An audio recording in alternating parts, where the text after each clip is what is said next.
Chapter 38:18. Instantly, Chen Yuning felt embarrassed. Was she scolded by a little boy? However, the most exciting part was yet to come. Before she could react, Qin Mo had already finished speaking. Immediately, Little Bean pinched Buyuan. Buyuan, how can you talk to Auntie so rudely? Buyuan looked at Little Bean in bewilderment. She's young, but her eyesight has deteriorated. Poor her. We should sympathize with her. My mommy said we should help the handicapped. Buyuan, ha ha ha. Chen Yuning, Gao Ran looked embarrassed. Ahem. Little Chen, don't mind her. My daughter-in-law likes to joke. She's just a little joker. Chen Yuning said with a smile, Chief Gao, I don't mind.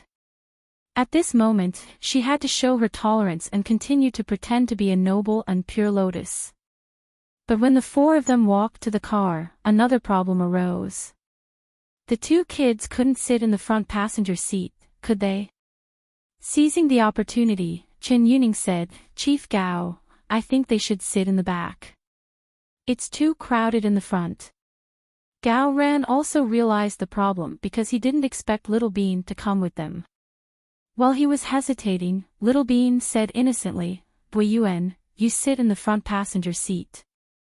I want to sit in the back with this pretty auntie. I like pretty auntie the most. Okay. You two sit in the back.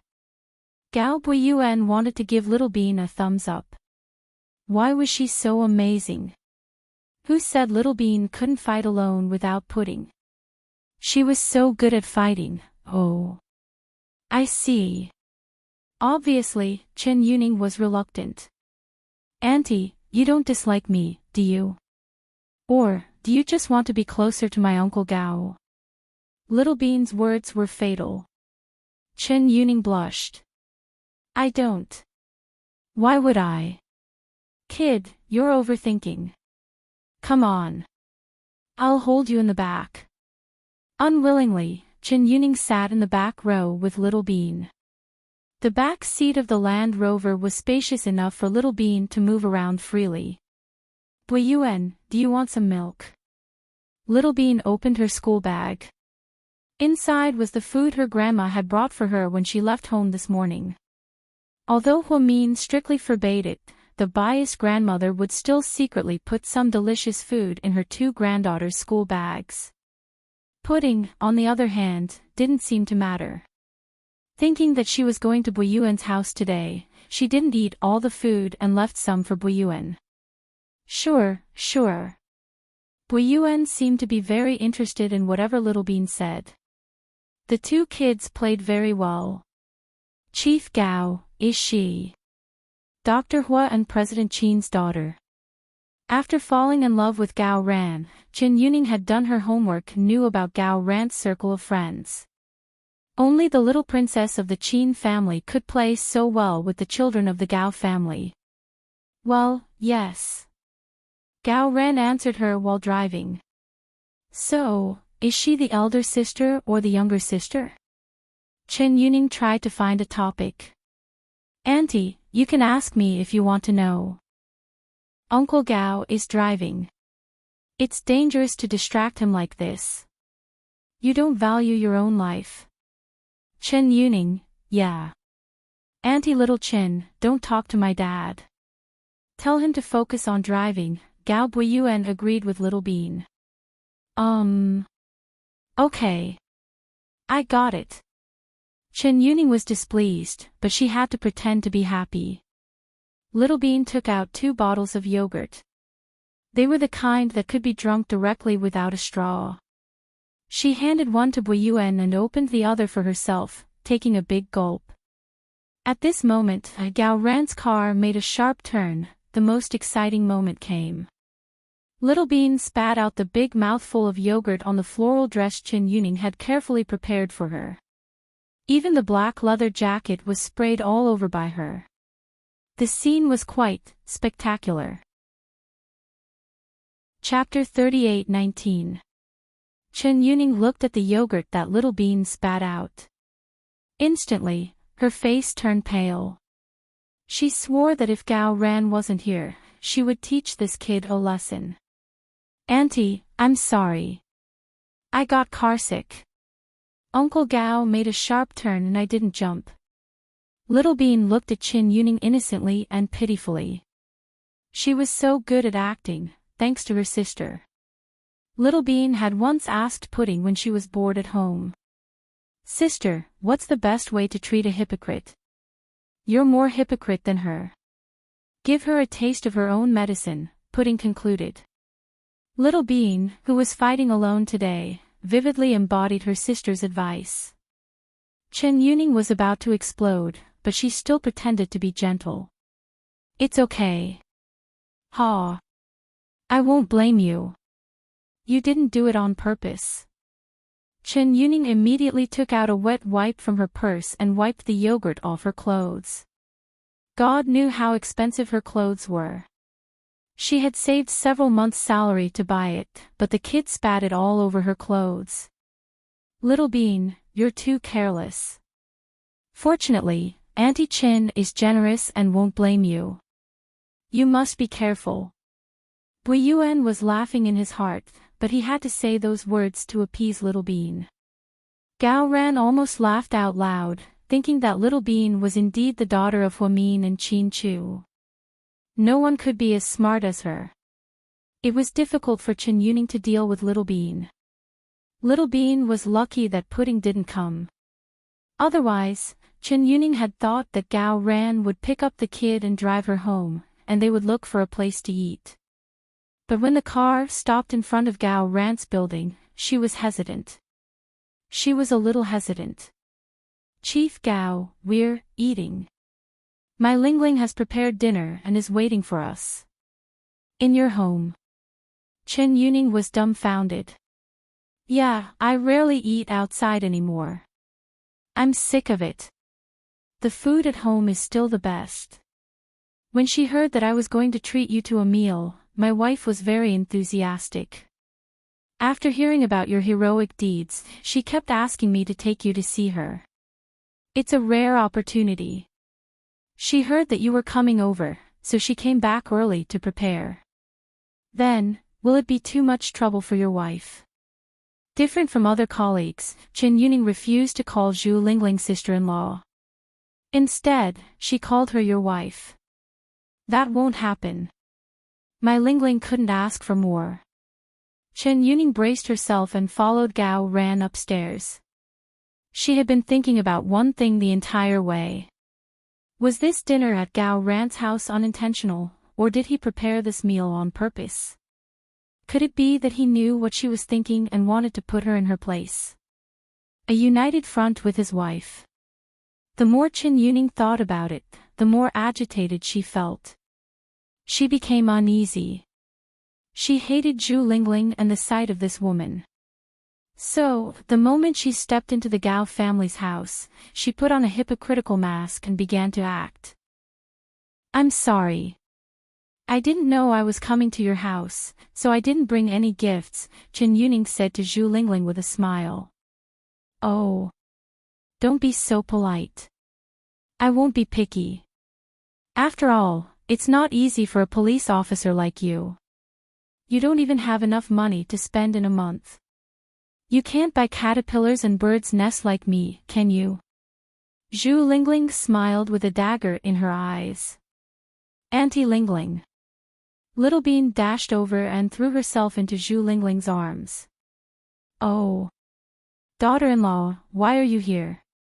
Ignoring Chen Yuning, Zhu Lingling picked up Little Bean. Let's go, Little Chin. Let's eat. Gao Ran put a new pair of slippers on the floor. After changing, Chen Yuning walked to the dining room with Gao Ran. She glanced at the dining room, and her expression changed even more.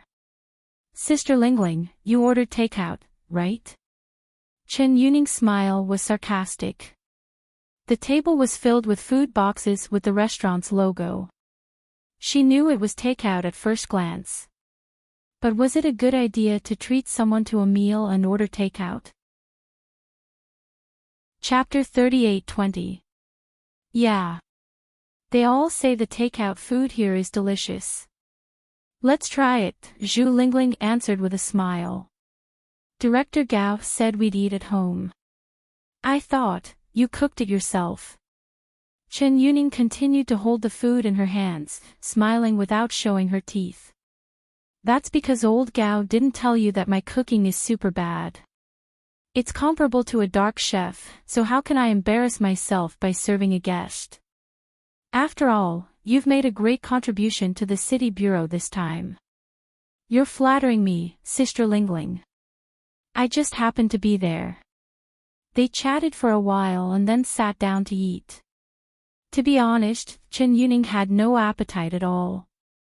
She had thought it was a dinner with Gao Ran alone, but now it was ruined.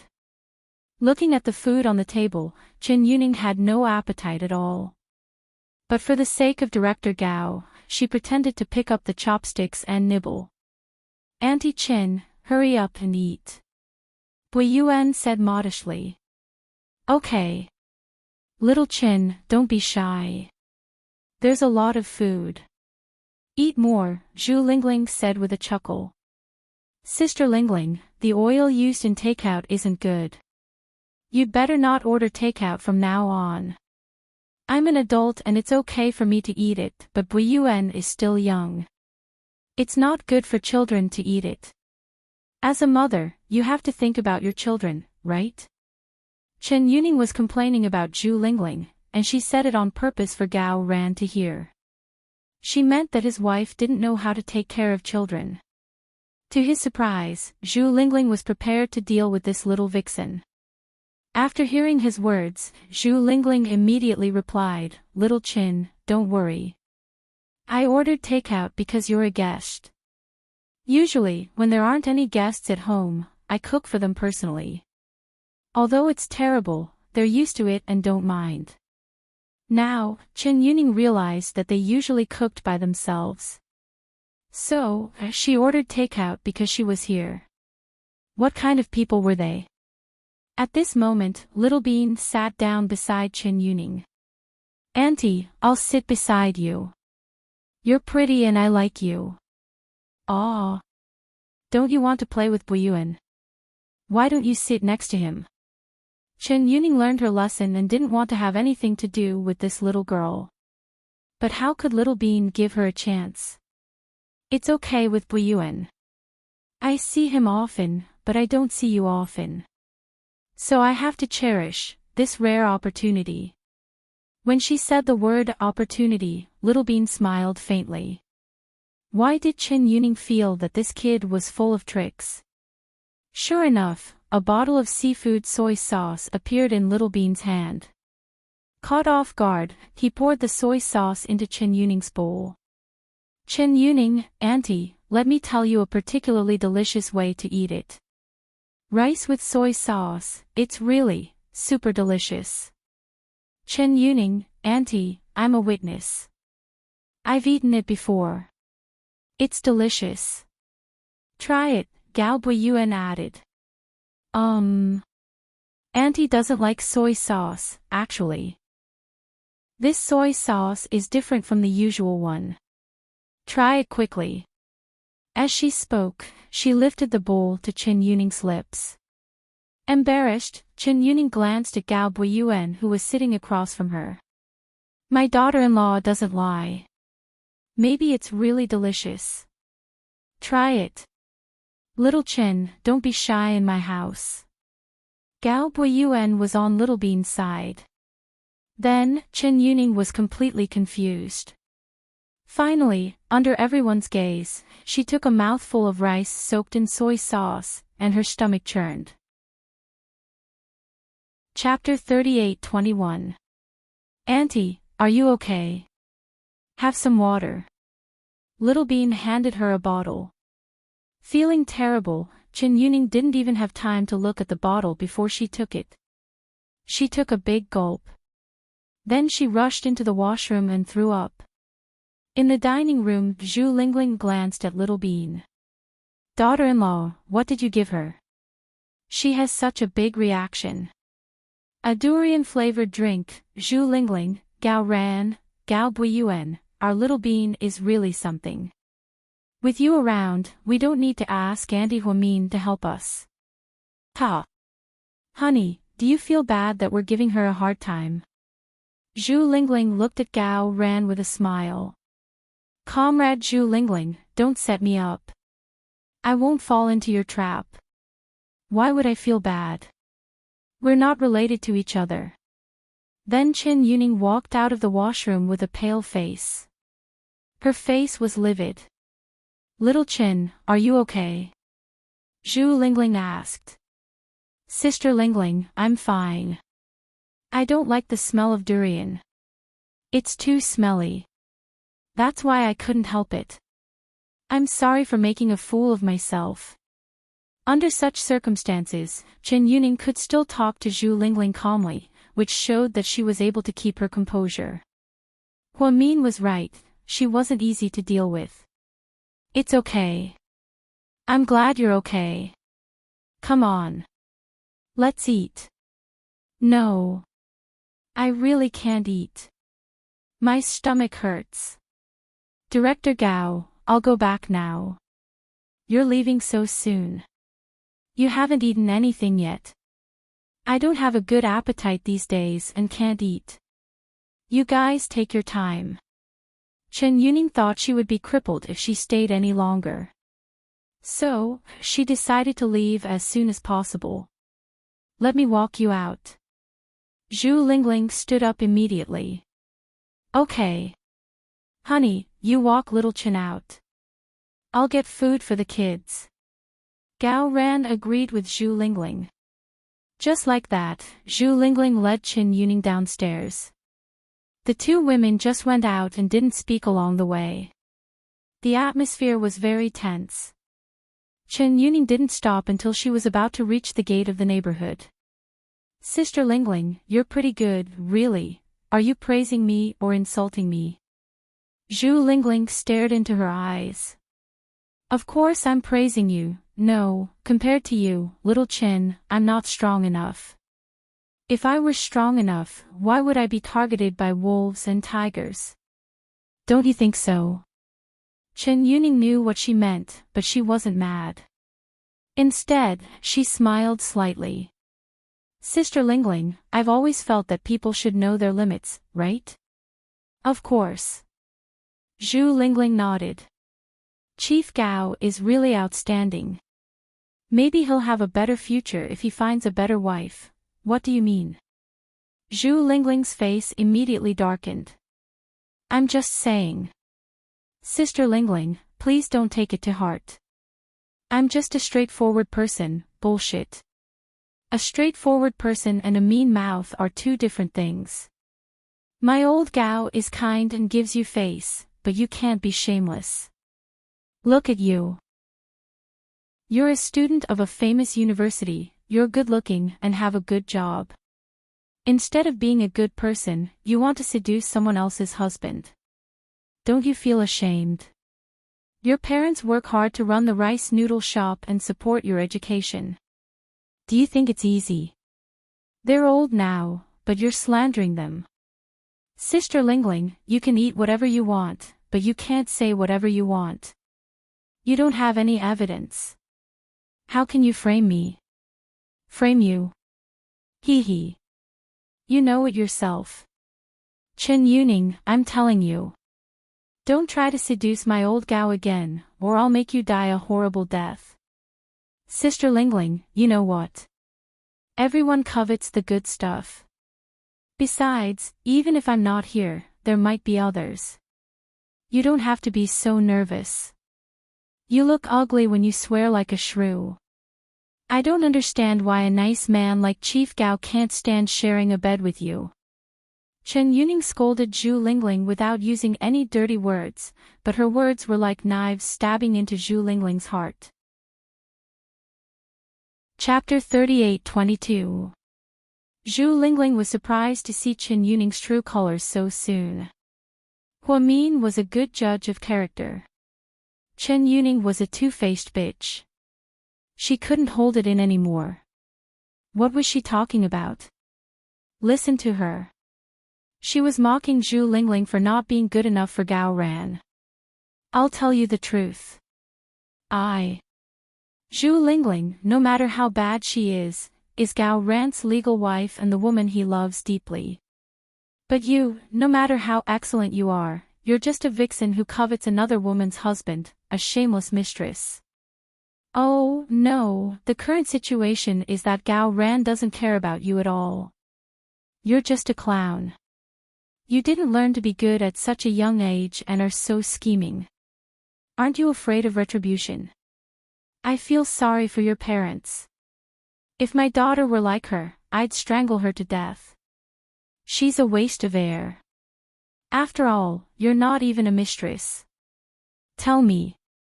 What are you? Not to be outdone, Zhu Lingling retorted with a long string of insults. Chen Yuning's face turned darker and darker. Let's wait and see. Keep an eye on your husband. Don't let him sleep in my bed one day. Don't worry. My husband has no choice. He won't sleep with you even if he has to sleep with a blow-up doll. After all, you're disgusting, but a blow-up doll isn't. Chen Yuning, in the end, she wasn't in the mood to argue with Zhu Lingling anymore. She turned and left. Obviously, she was infuriated by Zhu Lingling. On her way back, Zhu Lingling walked briskly and was in a good mood. It was the first time she had won such a glorious victory. It was a heavy blow to that shameless vixen. She took out her cell phone and sent a voice message to Huamin. Mian, I won. Ha! I won the first battle. Congratulations, but you have to be careful. That woman is not to be trifled with. Don't worry, I'll be on high alert. Oh right, I also have to thank my daughter-in-law. She's too awesome. What did my little bean do this time? Huamin had a bad feeling about this. No. My daughter-in-law performed very well. Thank you for giving birth to a good daughter-in-law for me. Huamin, all right, let's not talk about it anymore. Let's go back and eat. By the time Zhu Lingling came back, all the food on the table had been removed. On the table were the ingredients that Zhu Lingling had prepared earlier. It was hot pot with fresh beef and mutton, as well as a lot of vegetables, vermicelli, and sweet potatoes. Mom, these takeaways cost a lot. It's a pity to throw them away.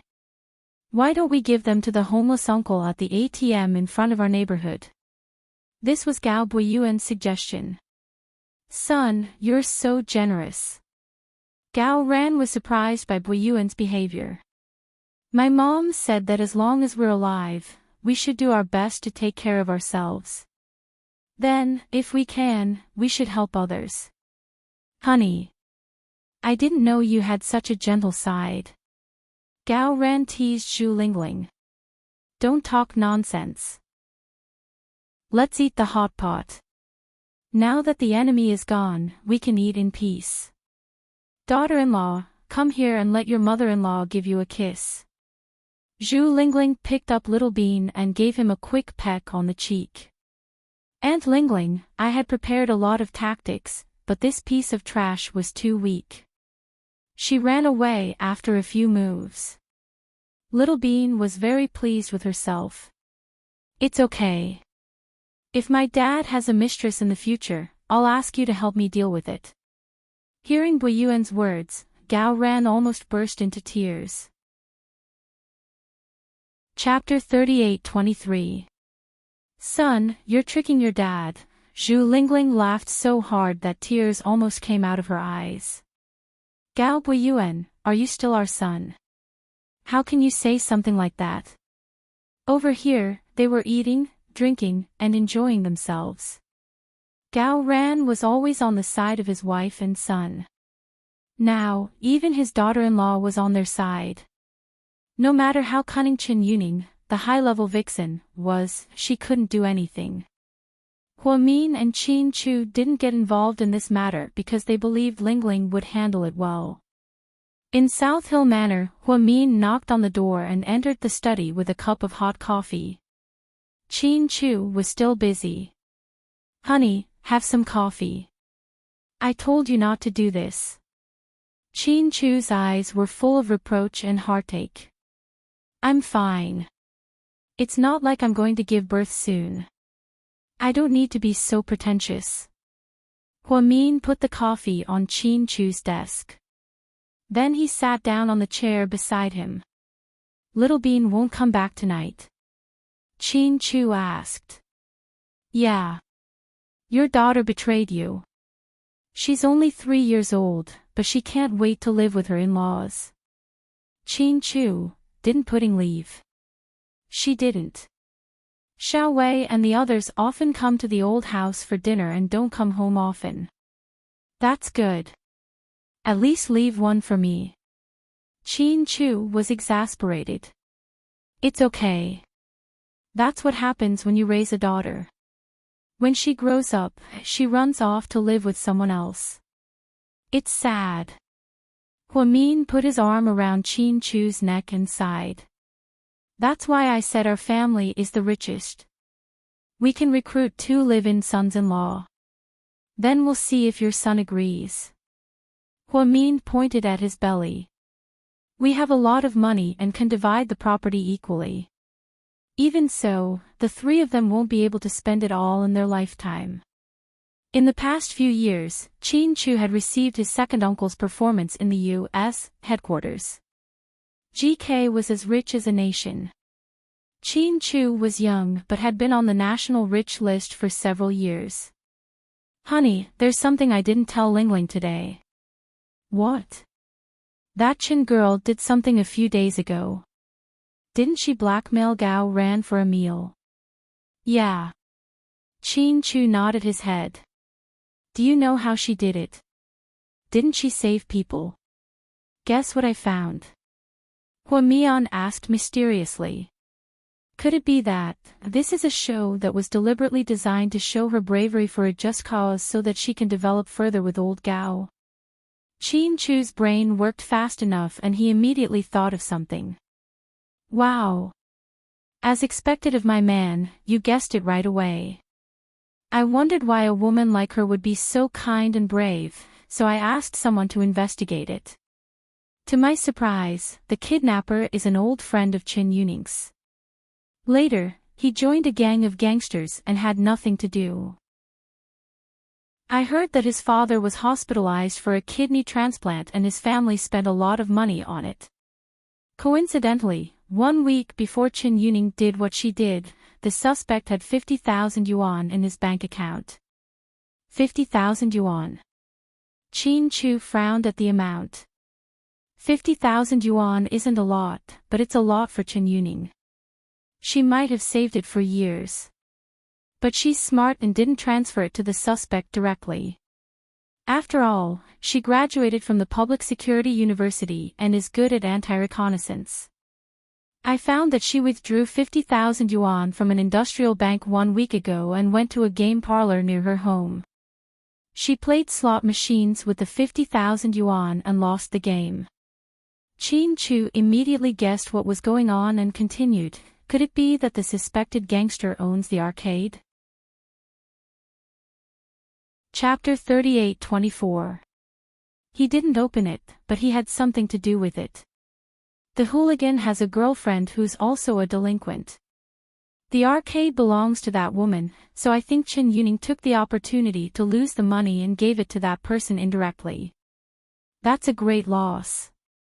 For 50,000 yuan, he became a suspect and will go to jail for several years.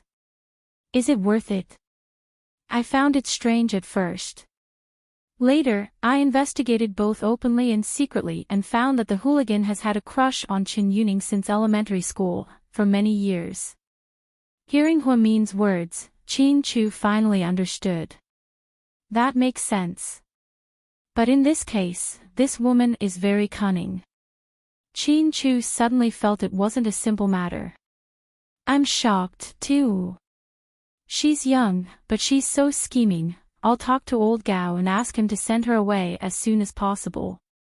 Mr. Chin was arrogant, but he never underestimated his enemies. After Huamin told him the result of the investigation, he vaguely felt it wasn't a good thing to let such a woman work for Gao Ran. Huamin also knew Gao Ran always listened to Qin Chu. They chatted for a while longer. Feeling sleepy, Huamin got up and went back to his bedroom. Half an hour later, Qin Chu finished the last few files in his hand. On his way back to his bedroom from the study, he passed by Pudding's room and found it was lit up.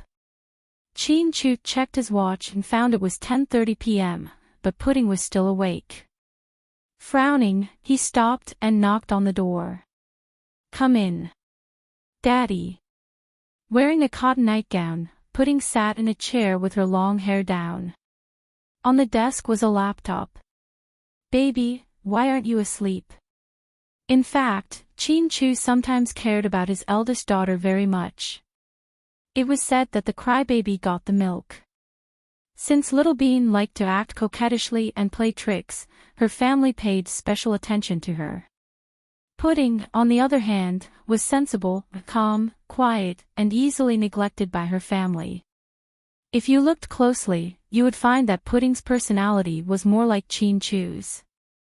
After all, Huamin had a playful, cute, and witty side to her. But this child, in the crowd, was always the most low-key, coldest, and most arrogant one. It was as if the whole world had to accompany her in her loneliness. "I'm still working on some things." Qin Chu glanced at the contents of the notebook and was slightly surprised. "You know these things?" "Auntie taught me a little," Pudding answered honestly. "Baby, you're still young. It's not safe to be exposed to hackers too early." "Daddy, don't worry. What I'm playing now is just child's play. I saw that you've been selling the shares of the subsidiary company recently, and then a few companies have started to buy them. Do you know the background of those companies?" Qin Chu usually didn't ask about his daughter's business, but if he found that she was in danger, he would definitely step forward to protect her. "I've checked. It's Hui Yanyan's doing. The legal representatives of those companies are more or less related to Hui Yanyan." Pudding's eyes were calm when she said this, as if everything was under control. "You even found out about this. My daughter is amazing." Qin Chu reached out his hand dotingly and patted Pudding's head. "Daddy, please believe me. Since I've chosen this path, I'll work hard and protect myself." This sentence was like a daughter's promise to her father. Qin Chu was slightly moved and then nodded. "I believe you. I believe that my daughter is the best.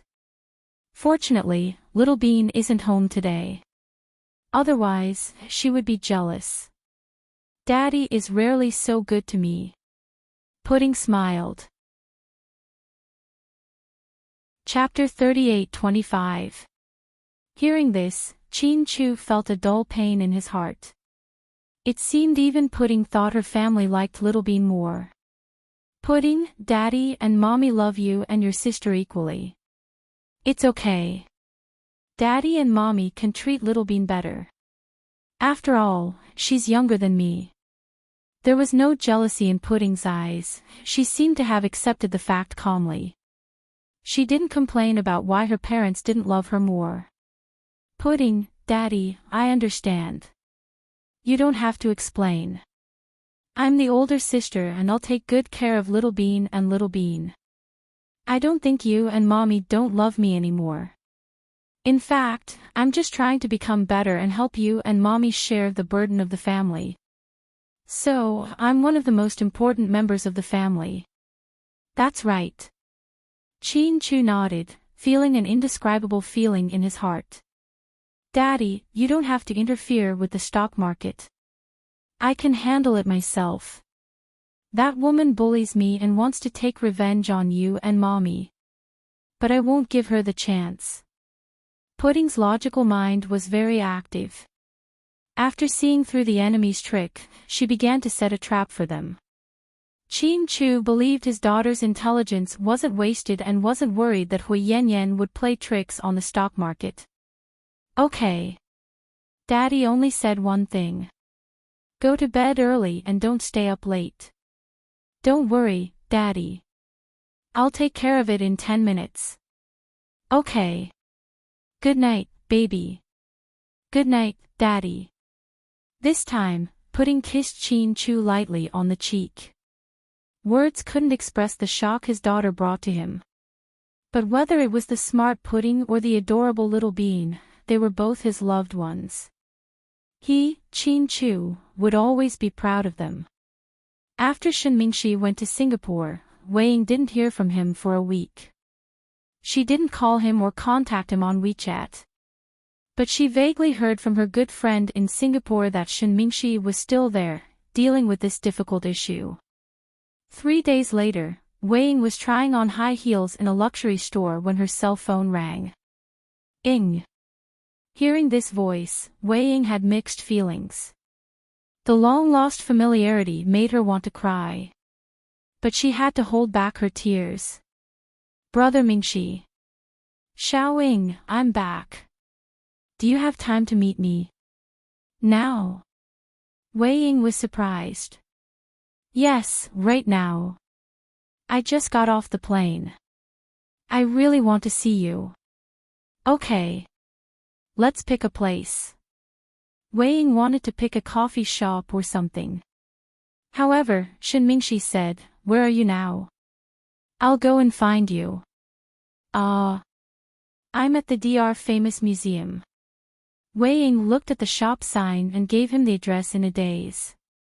30 minutes later, a black Bentley Continental was parked in front of the shop. Shen Mingxi got out of the car and walked in. He was wearing a light blue windbreaker, but the stubble on his face made him look like he had been through a lot.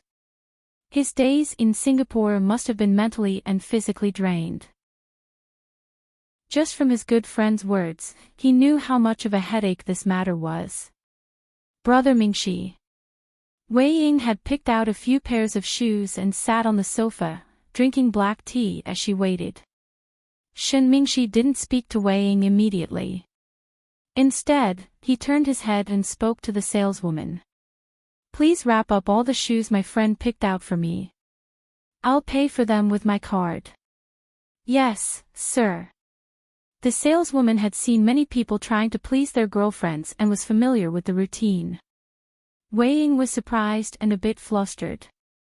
She immediately stood up and stared at Shen Mingxi, who had just returned from a long journey. "Brother Mingxi, what are you doing?" Chapter 38-26. Didn't you say you were going to beg for forgiveness? Then, Shen Mingxi walked to the cashier and paid 120,000 yuan for 4 pairs of shoes for Wei Ying under the envious gazes of the female saleswomen. Then, he picked up a new pair of shoes and walked back to Wei Ying. "Sit down." "Ha! Sit down." Shen Mingxi put his hand on Wei Ying's shoulder and asked her to sit down. Then, while she was still in a daze, he knelt down on one knee, took out the new pair of shoes, and carefully picked up Wei Ying's feet. He was helping her put on the shoes. Yes, Shen Mingxi was helping Wei Ying put on her shoes. This was the most explosive news in the city. After all, a few years ago, when they had just gotten married, Wei Ying and Wei Ying didn't like each other. Everyone wondered if Shen Mingxi didn't like Wei Ying. Why did Shen Mingxi look so cold and unhappy at the wedding? But, it had only been a few years. How come Shen Mingxi knelt down on one knee and helped Wei Ying put on her shoes? Wei Ying was also dumbfounded. Was happiness coming too suddenly? "The shoes are beautiful. You have good taste. This pair suits you very well. Stand up and walk around." Shen Mingxi's every word was so gentle that Wei Ying almost thought she was dreaming. The paparazzi happened to take pictures of the scene just now. Half an hour later, the news on all the major websites was, heir of the Shen family suspected of rekindling old relationship with ex-girlfriend. Then, their Weibo exploded and dominated the trending topics for 5 hours. The top 3 trending topics were Wei Ying Shen Mingxi and Wei Ying suspected of getting back together. Obviously, there were many gossipy netizens except for their fans. Some passers-by's opinions were interesting. A gossip magazine purposely cut out a few comments and put them on the news with thought-provoking meanings. Passerby A. Whoa, they really got back together. When they first got married, I thought that they were a golden couple. They were truly well-matched in terms of social status and were childhood sweethearts. How could a flirtatious slut like Hui Yan compare to them? Passerby B. Hee hee. A man who cheats on you is like a piece of RMB stained with shit. It's a pity to throw it away, but it's disgusting to keep it. I didn't expect Wei Ying to be such an unprincipled person. If I were her, I wouldn't forgive her. With her family background, it's only a matter of time before she finds a handsome male model. Passerby C. Didn't you say that the Shen family was short on funds a while ago? I heard that the young master of the Shen family had been borrowing money from everywhere. How did he manage to solve it so quickly?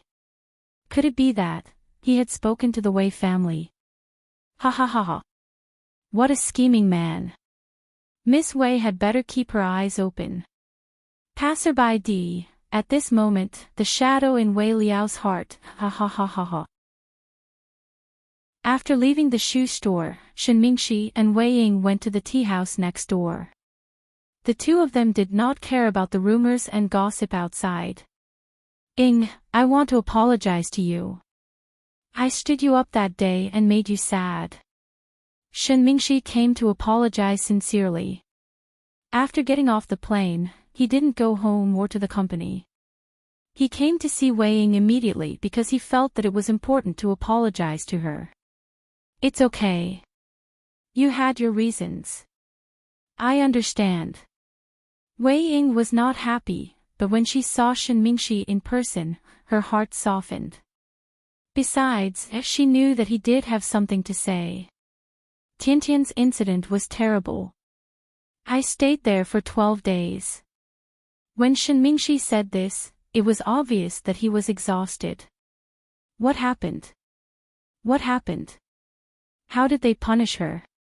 Wei Ying was very concerned about the progress of the case.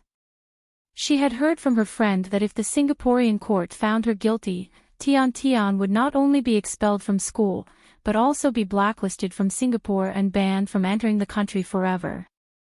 After all, at such a young age, she had viciously hurt other people. It was terrible.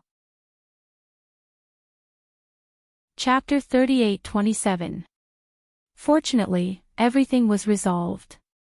The guardian of the injured child withdrew the lawsuit and accepted a private settlement. How much did you pay? 1 million yuan, Shen Mingxi said guiltily. Singapore dollars. Wei Ying guessed. Shen Mingxi nodded. Singapore dollars were very different from Chinese yuan. The exchange rate was 1 to 5. That was to say, 1 million Singapore dollars was equivalent to 5 million Chinese yuan. 5 million yuan. An ordinary family might not be able to earn that much in their lifetime. Shen Mingxi had to pay this sum of money just because Tian had hurt someone at school. 5 million yuan was a drop in the ocean for the Shen family, and it wasn't a huge sum for Wei Ying. But for such a young child to cause so much trouble overseas, was it really acceptable? Tian, what are you going to do now? Wei Liao asked in a low voice as he picked up his teacup. I can't go back to school. Singapore has made it clear that they want to expel her. They listed her as a dangerous person. Wei Ying, so? Wei Ying seemed to have an answer in her heart. I brought her back. Where is she? I had the driver send her back. She hasn't been in a good mood lately. After being detained by the police for a few days, she's traumatized. I've been thinking of finding a good psychologist to examine her. I don't want to leave any bad memories in her heart and affect her life in the future. Wei Ying was silent after hearing this. She seemed to understand Shen Mingxi's intention. Big brother Mingxi, you want my sister-in-law to help you, right? Wei Ying's sister-in-law, Dr. Jiang Xiaowei, was one of the top psychologists in the industry and even in the country. Now, she was not only a psychologist hired by the Municipal Public Security Bureau, but also opened her own high-end psychiatric clinic. The fee was very expensive. It was 1,000 yuan per minute. That was to say, it would cost 60,000 yuan per hour and 60 minutes. Shen Mingxi didn't lack money, but he was afraid that Jiang Xiaowei would refuse if he went to the clinic. After all, Jiang Xiaowei didn't like him, let alone Hu Yinyan's daughter. But if Wei Ying put in a few good words. I do have this idea. I want you to help me ask Dr. Jiang if he's willing to do it. I won't reduce the remuneration, Shen Mingxi emphasized. My sister-in-law doesn't need that little bit of money. She opened the clinic just for fun. Wei Ying chuckled. Her smile was thought-provoking.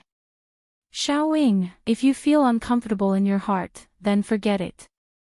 I apologize to you because I failed to keep my promise. It has nothing to do with this matter. Don't think too much. Shen Mingxi regretted it after he said it. Wei Ying was always overthinking things. If she thought that his eagerness to pay the bill and apologize was to curry favor with her so that she could recommend Professor Jiang, then it would be a big misunderstanding. Fortunately, Wei Ying was no longer the old Wei Ying. She was already very reasonable. I won't think that way. Don't worry. Thank you in advance. No need. After all, I don't know if my sister-in-law will agree. You know that my second brother has never liked you. I know. Yes, so I can only tell my sister-in-law in private and give it a try. Okay. I'm already very grateful that you're willing to help me. Wei Ying and Shen Mingxi chatted in the tea house. When they came out, Hu Min's assistant, Chen Jia, happened to see them. When Chen Jia returned to the hospital in the afternoon, she told Hu Min about what had happened. Sister Mian, what's wrong with the daughter of the Wei family? Has she forgotten the pain after the wound healed? How can she still be entangled with young Master Shen? Chen Jia was usually quiet, but she had a very high moral standing and didn't like women like Wei Ying who wanted to go back to the same old man. Hu Min smiled and didn't say anything. At this moment, the office phone rang. Vice Director Hu, President Wu is here for an emergency meeting. Please go upstairs. Chapter 38-28. Receiving an internal call, Hu Min stood up, put on his white coat, and walked out, ignoring the gossip about Shen Mingxi and Wei Ying. Hu Min thought President Wu was here to hand over some work. Or maybe something important happened at the hospital. In fact, he did have something important to announce.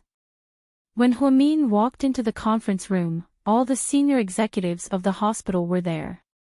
She didn't know about this. Su Yu's mother, a board member of the foundation, was also here.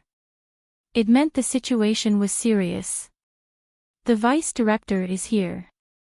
Someone said, and Hu Min walked toward his seat. President Wu's face was dark. He didn't smile and didn't look up at Hu Min when he walked in. Hu Min felt it was strange. Since everyone is here, let's be quiet. I have something to announce. Hearing President Wu's words, everyone stopped whispering. Hu Min and Su Yu's mother looked at each other. Obviously, Su Yu's mother didn't know what President Wu was going to say. President Wu was a straightforward man with a stubborn temper, but he was very principled. Over the years, he had built up the reputation of the first hospital on South Side. He doted on Hu Min from the bottom of his heart, like a senior to a junior or a master to his disciple. In the past, no matter what happened, she would call Hu Min in advance to discuss it with him. It was rare for her to be called to the conference room directly. Let's talk about the first thing first. From now on, I'm no longer the director of South Side and the first hospital. Hearing President Wu's words, the room was in an uproar. Director, didn't you apply for retirement? You only have a few months left. Why are you in such a hurry? Yeah. Director, are you in a hurry to leave the country? Has your visa been issued? Director, we don't want you to leave. Some older doctors couldn't hold it in anymore and began to talk. Everyone, quiet down. I'm going to talk about the second thing. Then, President Wu glanced at Huamin with a complicated look in his eyes. Huamin suddenly felt it wasn't about his promotion. As expected, the second thing is that Comrade Huamin is no longer the vice director of South Side. At the same time, she will be relieved of all her duties at South Side. Huamian's reaction was calm. Everything seemed to be within reason, but it was also unexpected. This sentence was like a sudden clap of thunder, and the reaction was even more intense than the previous sentence. Huamian had won the hearts of everyone at South Side, even though she wasn't loved by everyone. But she had always been respected and admired. And admired her. Now that she was suddenly relieved of all her duties, did that mean she was fired? President Wu, what's going on? Su Yu's mother was the first to lose her composure.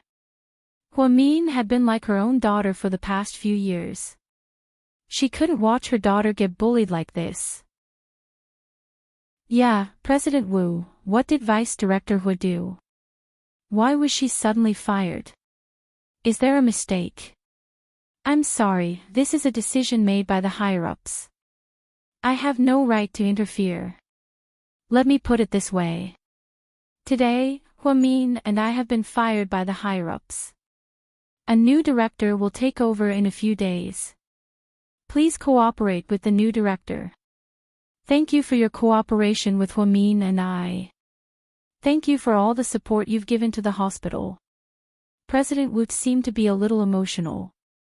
He stood up and bowed to everyone before turning to leave. Huamin immediately stood up and followed him out. The rest of the people panicked. They didn't understand what was going on.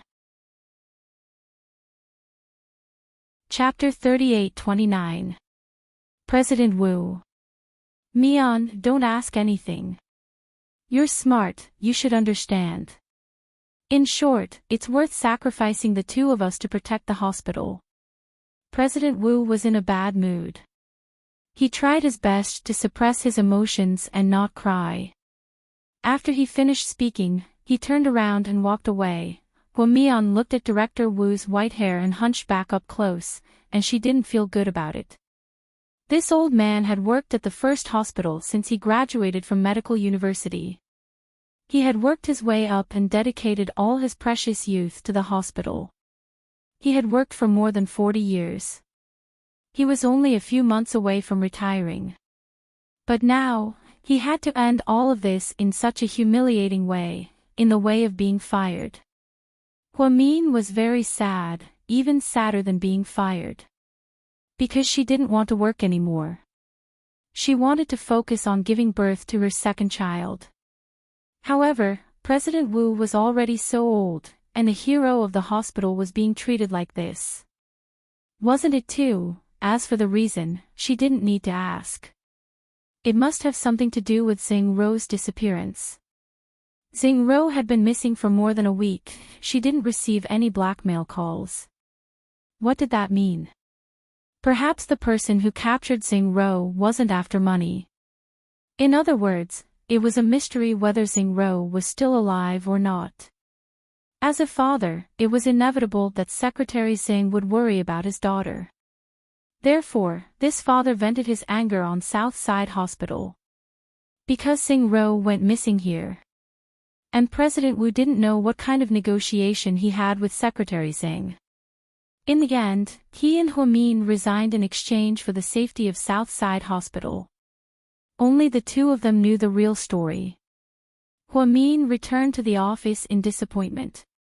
She looked at the familiar desk, computer, teacup, and sofa. She actually felt a little reluctant, although she kept saying that she wanted to resign and was tired. But when she was about to get a divorce, she suddenly felt so sad. Hua Min sent Qin Chu a WeChat message. Honey. Here, honey. I'm fired. Good. Hua Min, then you don't have to be the director of South Side anymore. You can be my wife and Pudding and Little Bean's mother. You are gloating. Hua Min knew that her husband was afraid that she would be sad, so he deliberately teased her. Hubby, I'm fired. Really? I'm unemployed from today onwards. You have to remember to take care of me. President Hua, stop messing around. Now, other than the company's working capital, the rest of the money is in your Swiss bank account. You should be the one supporting our family. Qin Chu always gave Hua Min an inexplicable sense of security. Honey, this is really sudden. You should be able to guess that Honey, let's talk when we get home tonight. Qin Chu was still worried that someone would eavesdrop on his voice calls outside of his home. All right. Lady Su wanted to ask Hua Min what was going on, but she found that she had left the hospital early to go home. Lady Su drove back to the city. When she passed by Imperial Star, she stopped the car and went upstairs. Mom, why are you here? You got off work early today. Su Yute saw his mother and quickly flattered her. Something big happened at South Side today. What big thing? Did your hospital kill someone? Lady Su, it's more serious than killing someone. It's Mian. She was fired by the higher-ups. What? Hearing this, Su Yute jumped up from his chair, extremely excited. Chapter 38:30. Look at how agitated you are. It's as if you've been fired. Lady Su knew that Su Yu would be very agitated after hearing the news. Why? Our Dr. Hua is so outstanding. Why should he be fired? Su Yu asked twice in one breath. It was obvious that he was filled with anger. I don't know the details, but judging from Mian's expression, she should know what happened. I'll call old Wu now and ask. The old Wu that Su Yu mentioned was none other than President Wu himself. Don't call him. President Wu was also fired. Although on the surface, he resigned. Everyone knows that he will officially retire in a few months. Why bother? So, I can only say that something happened. President Wu and Mian were both fired. Fuck, Su Yu cursed in anger. Mian probably won't be in a good mood these days. You friends should gather more often and comfort her.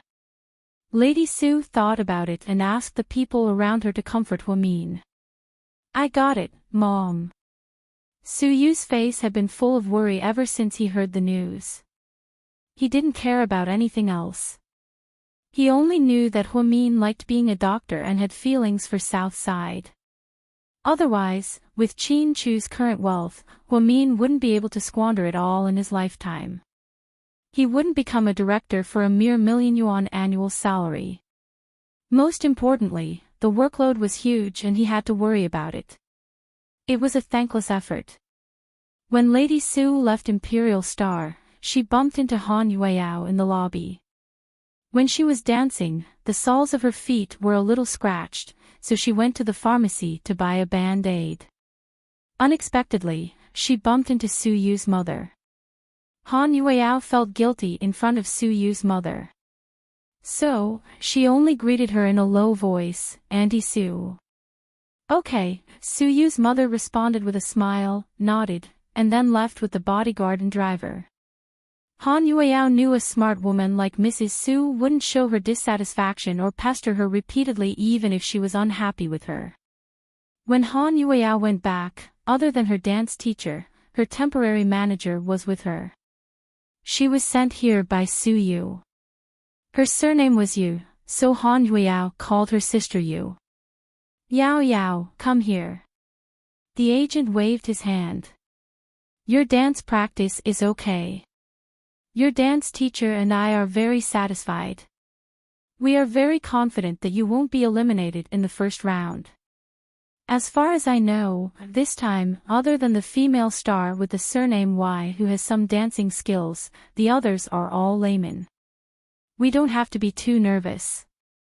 The only thing I'm worried about now is your popularity.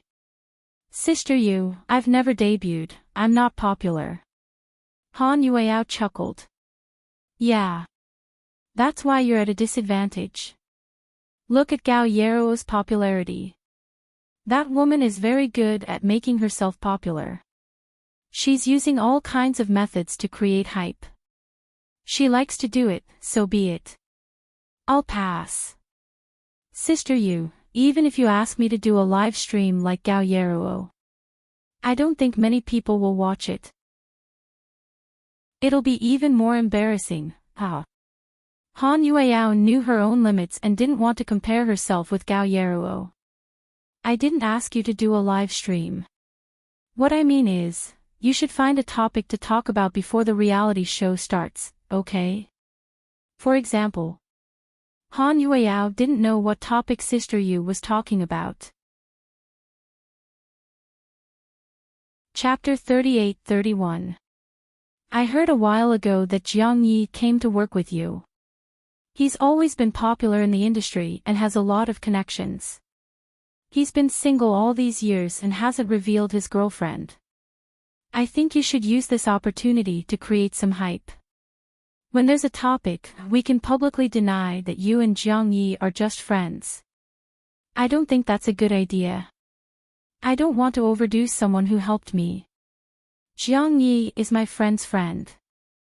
I can't do something like that. Han Yueao knew that this might make her a little famous since Jiang Yi's popularity was good.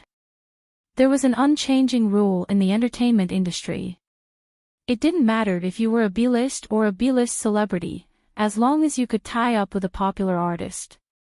Then, you could release photos or hire gunmen to write articles. As long as you were tied up, your exposure would skyrocket. As for Jiang Yi, when the time was right, they would deny that they were just friends.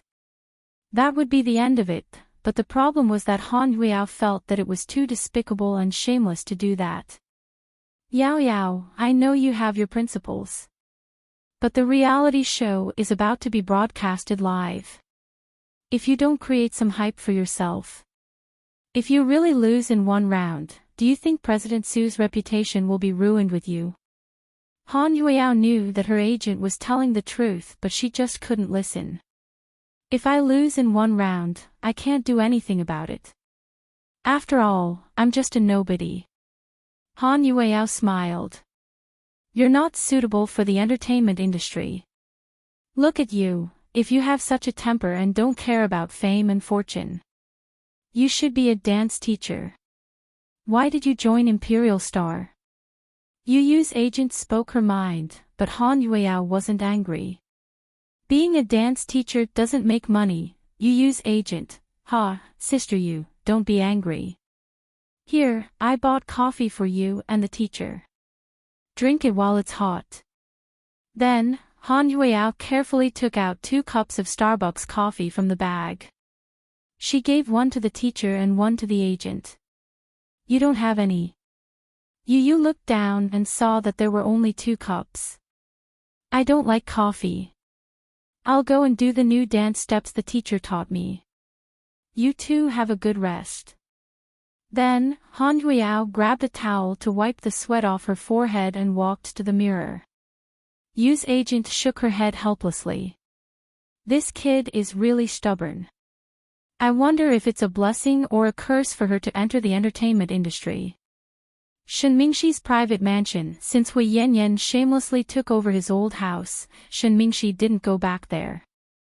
Instead, he bought himself a well-decorated villa.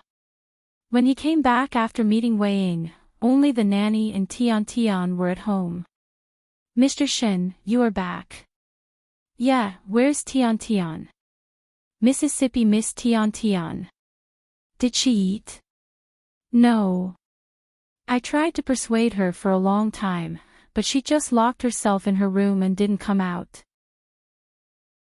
She didn't eat either. Alright, I'll go take a look. Shin Tian Tian of Tian Tian of Swazay. She didn't say a word on the plane or on the way back.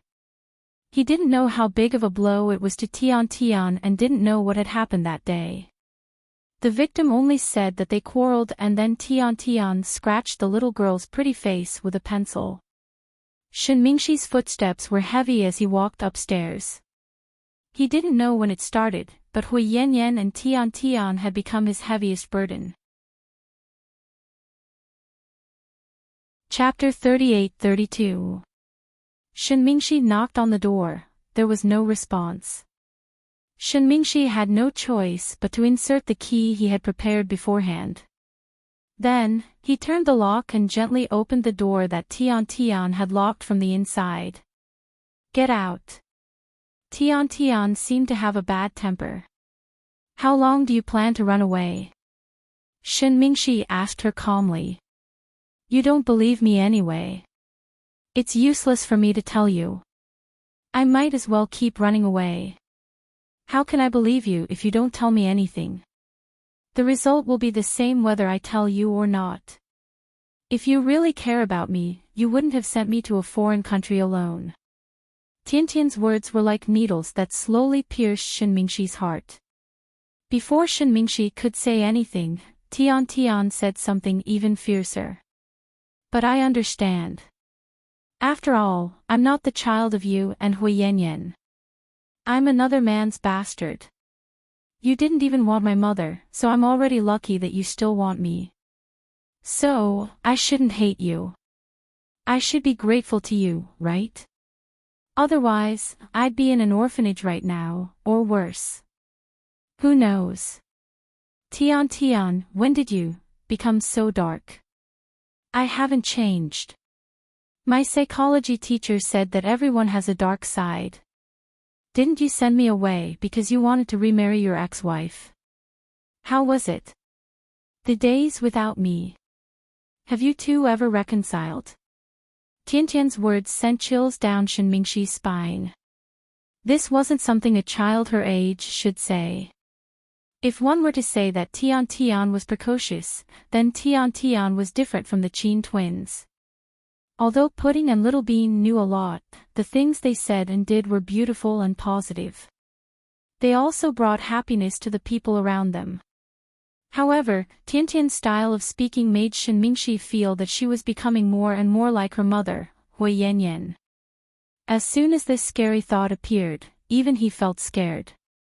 Finally, Shin Mingxi took a deep breath and slowly walked up to Tian Tian.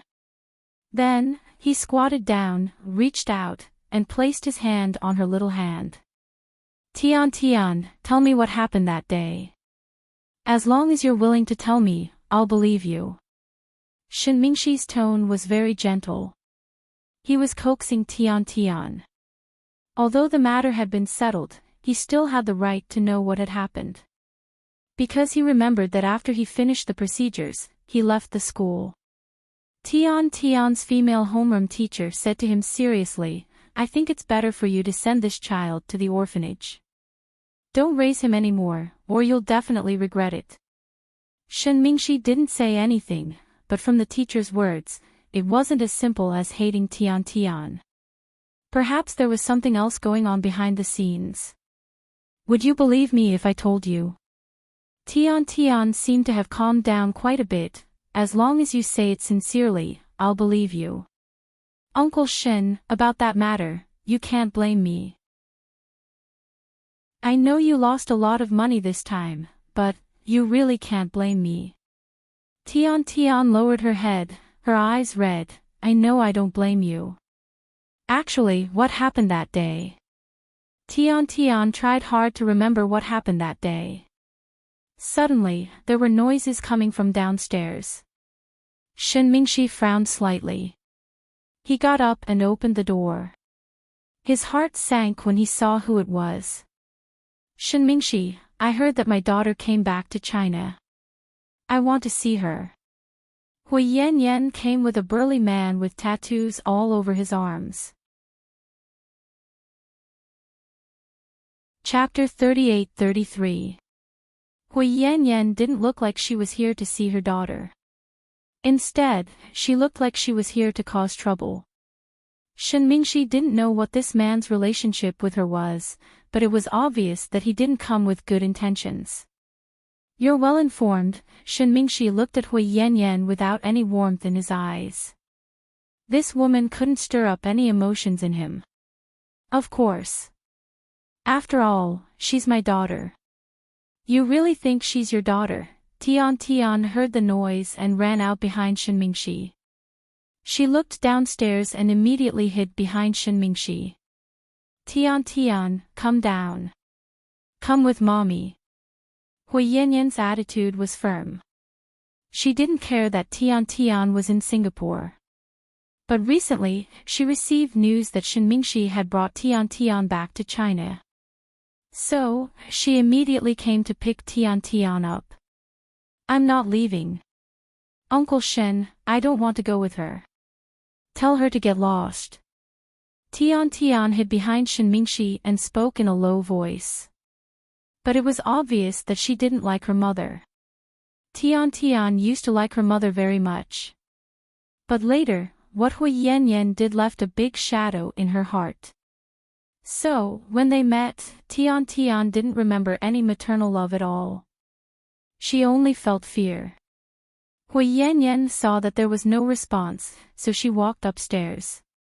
Tian, it's mommy. Look at me. When Hui Yanyan was in the psychiatric center, she only cared about herself.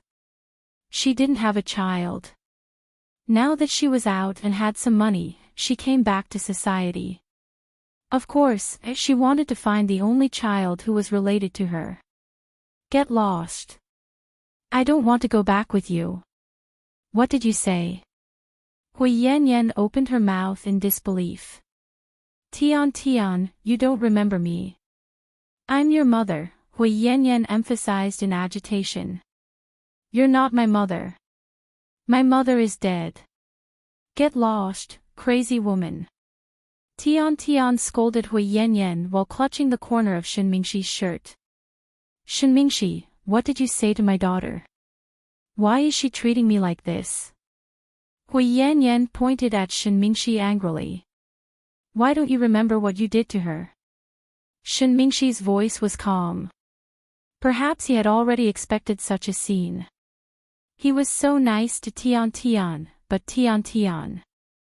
To say, this mother who hurt her. Uncle Shen, I won't cause any trouble in the future. I'll listen to you. Don't make me go with this crazy woman. I hate her. Call the police and tell her to get lost. I don't want to see her again. Tian said this to Shen Mingxi in front of Hui Yanyan. No, not at all. Not only did she not lose her memory, she remembered everything clearly. That was why he was so afraid of Hui Yanyan. She was afraid that her mother would strangle her when she had a relapse. If that happened, she would die. Hui Yanyan, you heard her. She doesn't want to go back with you. What? Are you addicted to raising her? Do you really have ulterior motives for my daughter, just like what people say? Are you a pedophile? You're into it now. Hui Yanyan's viciousness had reached the level of mental illness. Shen Mingxi was not as agitated as before. You saw it. I didn't stop her. Tian knows everything now. If she wants to go with you, I won't stop her. Hui Yanyan glared at Shen Mingxi and then looked at her daughter. Tian, mommy is rich now. I'm not locked up anymore. I have a villa, a sports car, and money. If you go with me, I can buy you a lot of things. I can send you to a good school. You don't have to go abroad anymore. Come with mommy. Hui Yanyan comforted Tian patiently. Chapter 38-34. You're not my mother. You're a psychopath.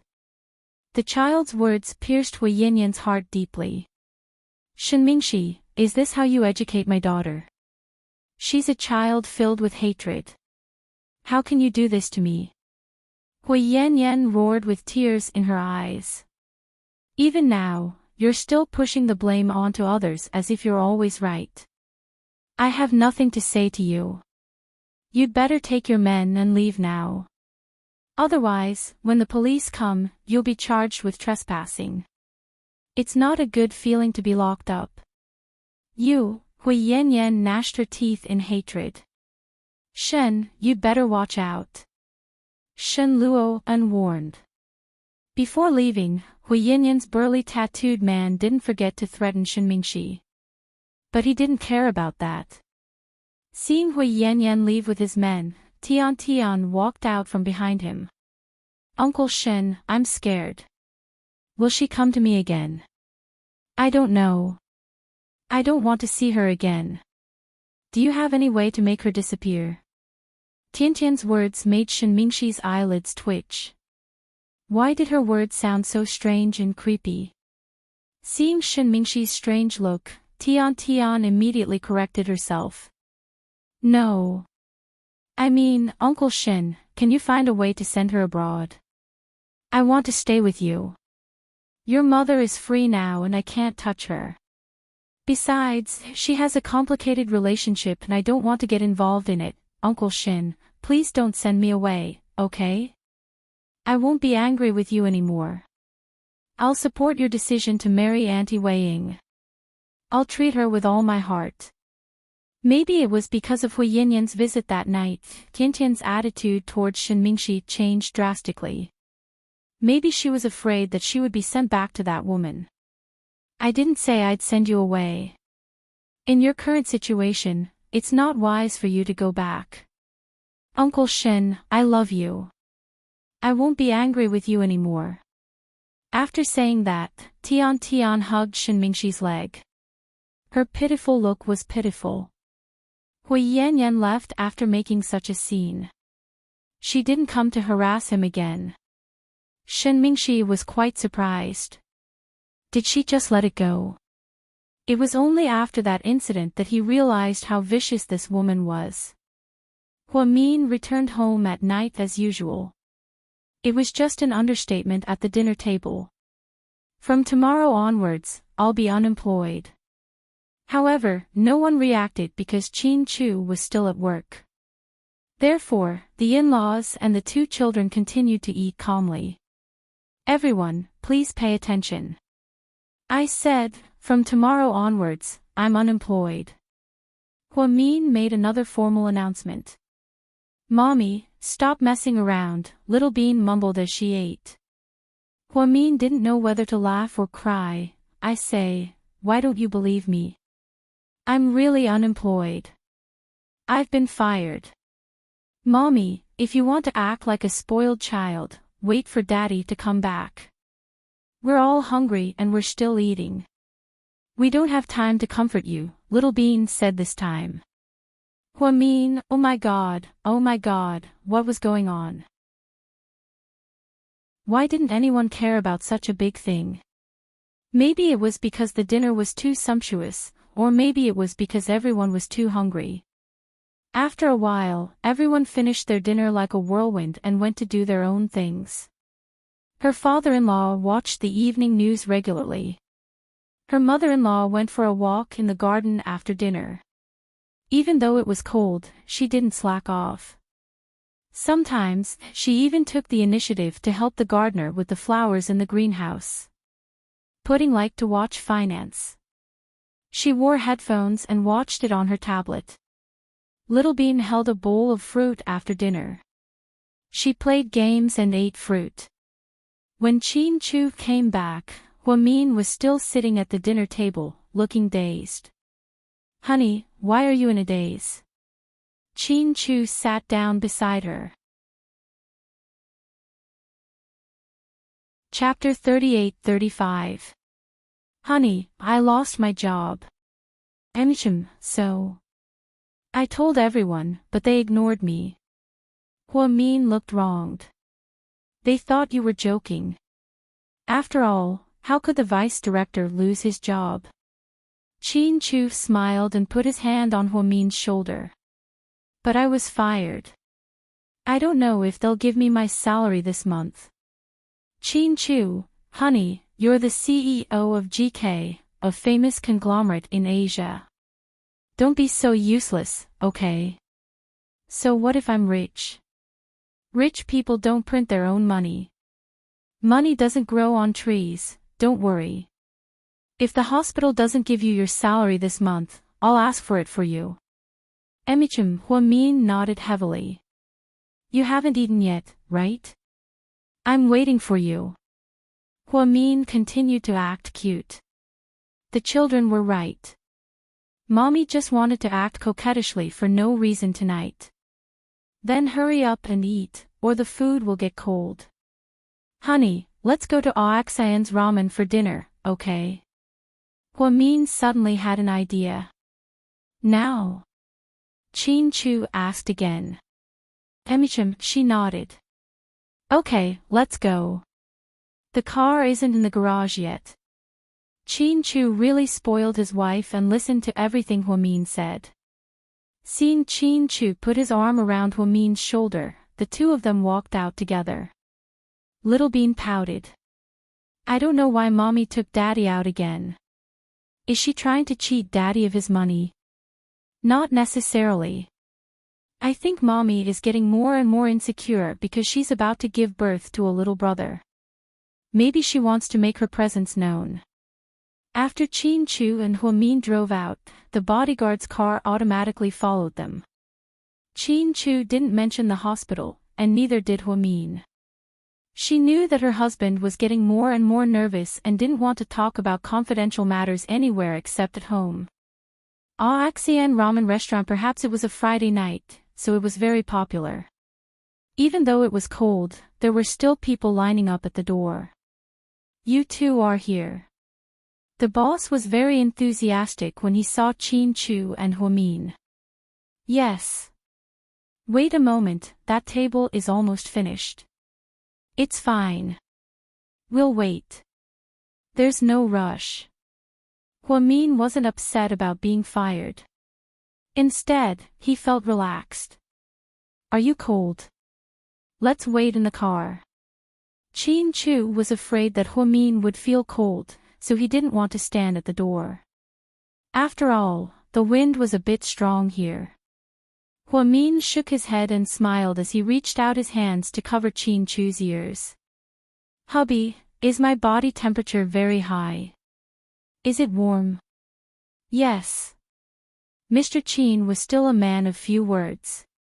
At this time, a young couple who had finished eating ramen walked out. They were still wearing their school uniforms and were obviously students from No. 2 high school. When they passed by Huamin, the girl with glasses suddenly exclaimed. Huamin was startled. Wow, you're Senior Huamin. I am. Huamin nodded. I heard that you and your hubby love ramen. I was wondering why I haven't seen you guys even once. It turns out that it's true. The girl was very excited. I really do love ramen. Huamian smiled as she looked at the girl in front of her lovingly. She was only 16 or 17 years old. Then, the girl hurriedly took out a pen and a diary from her bag. You need an autograph, right? Huamin reached out to take the pen, but an awkward scene ensued. Senior, can you ask your hubby to give me an autograph? Senior Qin Chu is so handsome. The girl looked infatuated. Huamin, Qin Chu, this is so awkward. Huamin looked down and mumbled. I can't give you an autograph. Qin Chu heartlessly rejected her. Why? Senior. The junior girl looked aggrieved. Because you just made my wife feel awkward. Mr. Qin said righteously. Now, Huamin felt even more awkward. Chapter 38-36. Then. I'll ask senior sister to sign for me first, and then you can sign for me, okay? The junior finally became sensible and understood the meaning behind his words. Hey, don't. I'm so embarrassed. Huamin snuggled into Qin Chu's arms. Senior sister, please. Looking at the little girl's pitiful look, Huamin signed first, and Qin Chu signed after her. Only then did the young couple leave. Finally, there was an empty seat, and the couple sat down. Qin Chu pulled out a chair for Huamin and carefully placed a foam cushion on it, worried that she would catch a cold. Boss, 2 bowls of ramen, Qin Chu said. Big bowls for both, right? Seeing Huamin's belly, the boss knew how much she could eat. Yes, big bowls for both. Huamin rubbed her palms, feeling very happy. When the ramen was served, they realized that the 2 bowls of ramen were not only big, but there was also a lot of beef in them. If they only sold it for 2 yuan, the boss would go bankrupt sooner or later. Boss, there's too much meat. Huamin didn't know whether to laugh or cry. Eat it. You're pregnant and need nutrition. The beef in our shop is all brought back from our hometown in the countryside. In the words of the city, it's pure green without any pollution. Eat it without worry.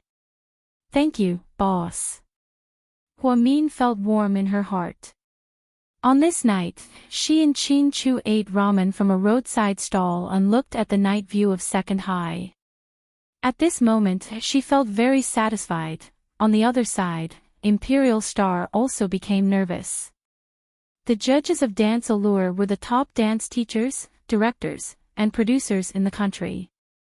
In other words, there were a lot of talent scouts. It just depended on whether the contestants were talented or not. Otherwise, why would so many people try to climb up the ranks? For example, you don't even need to win the championship. As long as your performance moves one of the big shots, your future will be limitless. Last year, there was a singing reality show.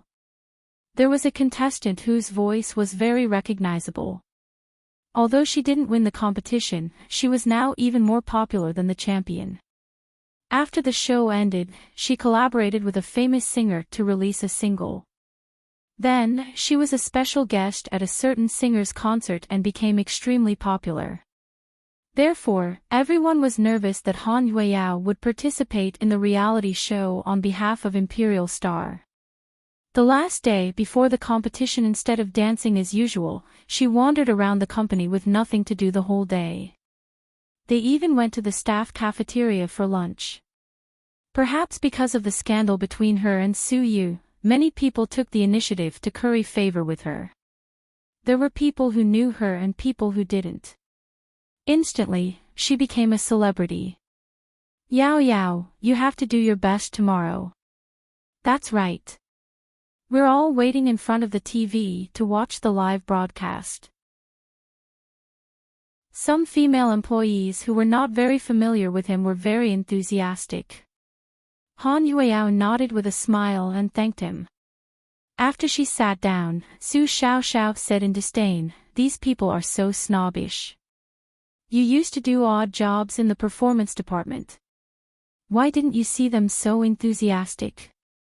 Now they're all trying to suck up to you. What's the point? That's how willful they are. I won't dwell on it. Come, let's eat." Han Yueyao smiled and sat across from Su Xiaoxiao. Gao Yeruo and a few other girls came in at this time. Maybe it was a small world, but the two groups sat very close to each other. There was only an aisle between them. Gao Yeruo's face darkened when she saw Han Yueyao. Hee hee. Didn't someone get special privileges and get food from the cafeteria?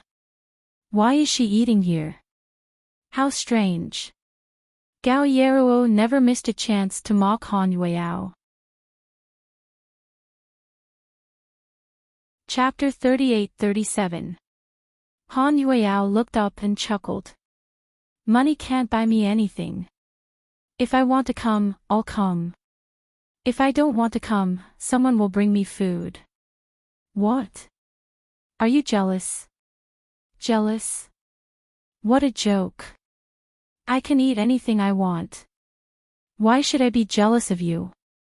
Do you really think you're a dish? I'm not a dish, but I can go on shows that you can't. So, you're not even as good as a dish. Han Yueyao didn't want to give in to Gao Yero in front of so many people as if she was afraid of her. Therefore, after a few words of banter, everyone started to look over. I'll let you be so smug. Let's see how you'll die tomorrow. From the looks of it, if I make it to the next round, you won't be able to sleep well. Han Yueyao lowered her head and put a bean sprout into her mouth. What a joke. You think you can make it to the next round? Don't flatter yourself. Gao Yero's words became more and more unpleasant. Han Yueyao ate and didn't want to continue arguing with her. She thought it was meaningless. So, she didn't want to talk back. But Su Xiaoxiao didn't want to. The Su family was famous for their short temper. Seeing Gao Yero's outrageous behavior, Su Xiaoxiao slammed her chopsticks on the table. Then she scolded, Gao Yero, what's wrong with you? You targeted me before, and then you targeted Yao Yao when she came. In the end, it's because you're better than us. Otherwise, why do you keep finding fault with us? I advise you to practice your singing and dancing, improve yourself. Don't talk about your wife all day. Do you know that in my hometown, people like you are called gossipy women? Su Xiaoxiao, what are you talking about? Don't think you can say anything just because you have a little background. You used to seduce President Su. Now that President Su doesn't like you anymore and likes Han Yueyao, you're sucking up to her. You're so cheap. It's meaningless for a woman to live like you. Gao Yeruo was embarrassed in front of so many people. So, in a hurry, she said what was on her mind. After Su Xiaoxiao came to the company, Su took care of her a lot, both openly and secretly. So, everyone guessed that this girl had something to do with President Su. But no one dared to say it out loud. Everyone heard what Gao Yeruo said.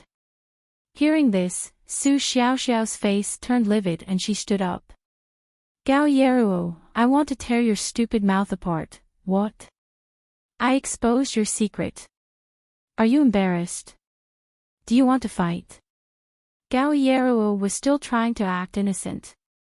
Before Su Xiaoxiao could go over, she heard a voice at the entrance of the restaurant. Stop it. Everyone looked back and was instantly frightened. President Su, they greeted her. Su Yuan finished eating outside and came to the dining room to see Han Yueyao. He instructed her about the flow of the live stream tomorrow. He didn't expect to see such a ridiculous scene. Su Yu was also so angry that he had a headache. These little girls only knew how to cause trouble all day long. Damn, who was the one who suggested the trainees? Su Yu swore that there would be no more trainees in the next batch. It was so troublesome. What are you doing? Is this a taekwondo dojo? Su Yu said sternly. President Su. Su Xiaoxiao scolded me first. Gao Yeruo was always the first to jump out to defend herself. You just said, what's the relationship between Su Xiaoxiao and me? Su Yu looked at Gao Yeruo coldly, his heart full of anger. President Su. I heard about it. It's a rumor in the company. Gao Yeruo felt guilty and didn't dare to say what she just said. What rumor? Su Yu continued to interrogate. Chapter 38:38. President Su. Gao Yeruo was terrified at the critical moment and didn't dare to say anything. This was normal. After all, everyone knew about Su Yu's bad temper, so she could only show off behind his back. Now that she was in front of the person involved, she didn't even dare to fart. Say it. You have to say it. I really want to know what the rumor is. Suyu's attitude was firm, forcing Gao Yeruo into a corner. It seemed like she had to say it. The other employees were also whispering. Oh no, oh no. Gao Yeruo is so unlucky. She got herself into trouble. President Su is angry. Yeah. President Su must be upset. What's going on? Gao Yeruo shot herself in the foot. This woman is going to die sooner or later. After all, she likes to die. Most people were just watching the show. After all, it didn't concern them. Seeing Gao Yeruo in such a difficult position, her cousin Nielingshuan's agent couldn't help but stand up. President Su. Shut up. I'm asking her, not you. The agent was speechless. Gao Yeruo was scared. Even her cousin's words didn't work. What should she do? Why aren't you saying anything? Weren't you very enthusiastic just now? Suyu questioned coldly. President Su, I was wrong. I'm sorry. Gao Yeruo decided to apologize to Suyu in front of everyone. After all, she was a woman. As long as she admitted her mistake and apologized, President Su wouldn't make things difficult for her. If it was in the past, this might have worked. After all, Suyu didn't want to lower himself to a woman's level. But this time, President Su wanted to make an example out of her, so an apology was useless. Hey, don't apologize yet. I want to hear what you didn't hear just now. Go on. Gao Yeruo was speechless. Say it. Hurry up. Otherwise, no one will leave the restaurant today. We'll all stay here and don't get off work. Hearing this, Gao Yeruo's face turned as white as a sheet. It was lunchtime and there were a lot more people. There were at least a few hundred people. If everyone didn't leave and just continued to waste time here, it would be terrible. If everyone spat at her, she would die. President Su, don't. I'll tell you everything. Tell me, what's the rumor? Suyu pulled out a chair and sat beside Gao Yeruo. Shaowen stood behind Suyu expressionlessly, as if he was used to Suyu's temper. President Su, I didn't say that. I heard it from others. They all say that you take special care of Su Xiaoxiao. There must be something fishy going on. Think about it. She hasn't been in the company for long, but she doesn't need to do anything. No matter how much trouble she causes, you don't want to punish her. If someone else makes a mistake, they'll be fired. Among the trainees, she's the one who's skipping classes the most. She's late and leaves early. She even left halfway when we went to a commercial performance. She didn't even perform. But instead, she's being used more and more. So, everyone says that she might be yours. Go on, continue. Suyu's face was calm. Gao Yeruo clenched her teeth and said boldly, they all say that she might be your secret lover, the kind who sleeps with you. Before Suyu could say anything, Su Xiaoxiao exploded. Gao Yeruo, fucking bullshit. If you say one more word, I'll skin you alive. Su Xiaoxiao had a bad temper. She didn't have a good relationship with Gao Yeruo for a long time, but today was the first time she got so worked up. How dare she say that she had an affair with her uncle? Wasn't that slander? Chapter 38-39. Sit down. Suyu glared at Su Xiaoxiao. President Su. Shut up. It's not your turn to speak. Suyu didn't give Su Xiaoxiao any face. Han Yueyao wasn't in the mood to eat anymore and sat down as a spectator. Today, Suyu seemed different from usual. Gao Yeruo was really in trouble this time. President Su, I didn't say that. Please understand. I'm just a messenger. Gao Yeruo tried to explain. You're a very responsible messenger. You wanted everyone in the company to know about it. You didn't forget to mention it in the cafeteria. I'm sorry, President Su. I'll never mention it again. Gao Yeruo kept apologizing and begging for forgiveness. Su Yu looked at her and then at Su Xiaoxiao, who was puffing her cheeks in anger. Then, he slowly stood up. I'm sure everyone is curious about my relationship with Su Xiaoxiao. All the employees didn't dare to say anything and waited in silence. If that's the case, I'll tell you the truth today. I don't care about that, but it's not good for Xiaoxiao. After all, she's still a kid. Yes, in Su Yu's eyes, Su Xiaoxiao, who was just in her early 20s, was still a ridiculous kid. She didn't do anything mature. Hearing that Su Yu was going to tell the truth, everyone pricked up their ears. Was he going to admit that Su Xiaoxiao was his lover? Then what about Han Yueyao? While everyone was thinking about this, Su Yu continued, I'll only explain this once.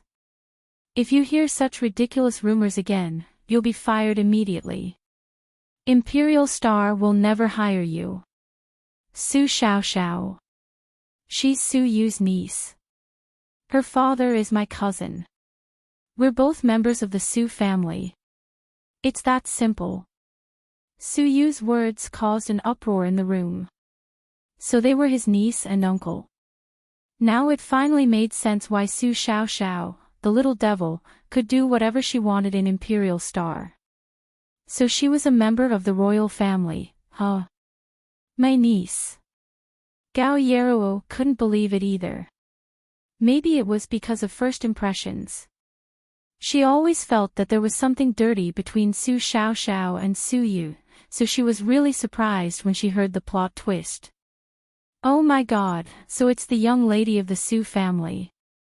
Isn't that a golden branch and jade leaf? That's right. No wonder they say that little girl spends money like water all day long. She's wearing all kinds of famous brands. So that's how it is. I told you a long time ago that Xiaoxiao's eyebrows are a little similar to President Su's. I even suspected that she was an illegitimate daughter, but their ages didn't match.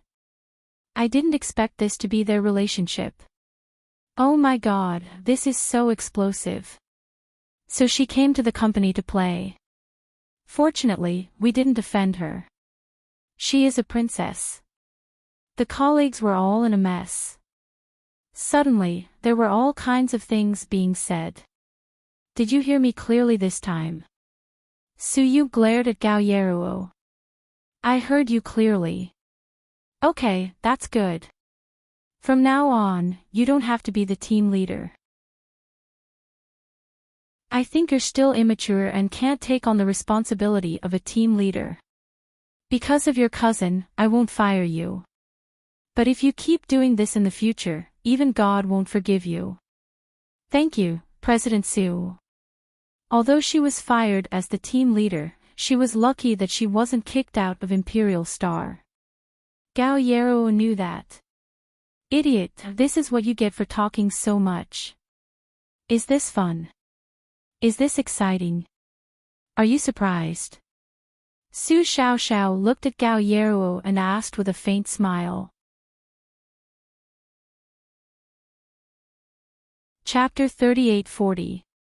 At this moment, Gao Yeruo, who had always been arrogant, had lost her usual arrogance.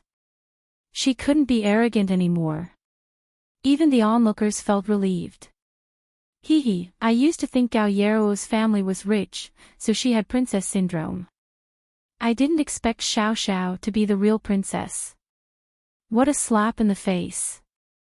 Yeah, even if Su Xiaoxiao slapped her, she wouldn't dare to fight back. Keep your voices down. Don't offend the real princess. My goodness, Imperial Star is full of crouching tigers and hidden dragons. Hey, do you think Han Yueyao is also a big shot? I don't know. I only heard that Huamin recommended Han Yueyao to President Su. Wow, who's Huamin? He's President Su's favorite. The person he recommended must be a big shot. We'd better not offend people in the future. Facing Su Xiaoxiao's questioning and cursing, Gao Yeruo lost her confidence. Who was Su Xiaoxiao?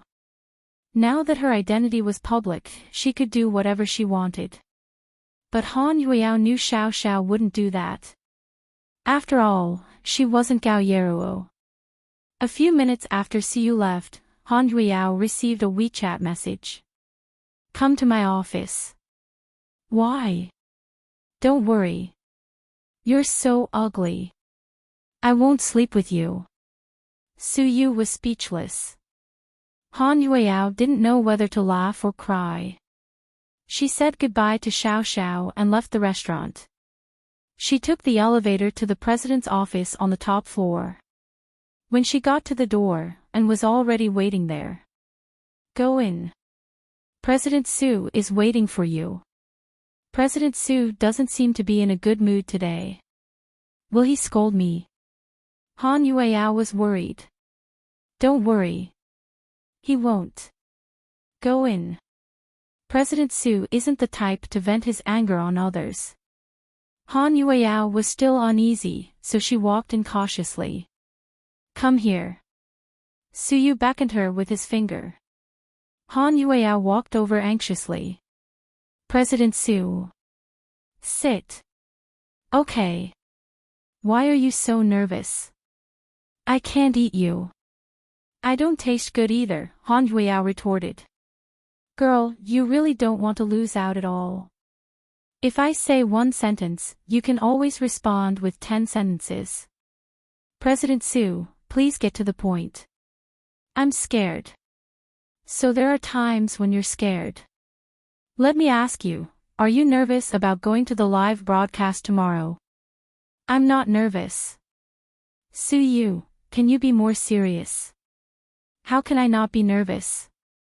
Oh my God, my legs are shaking. The ratings are so high and so many people are watching.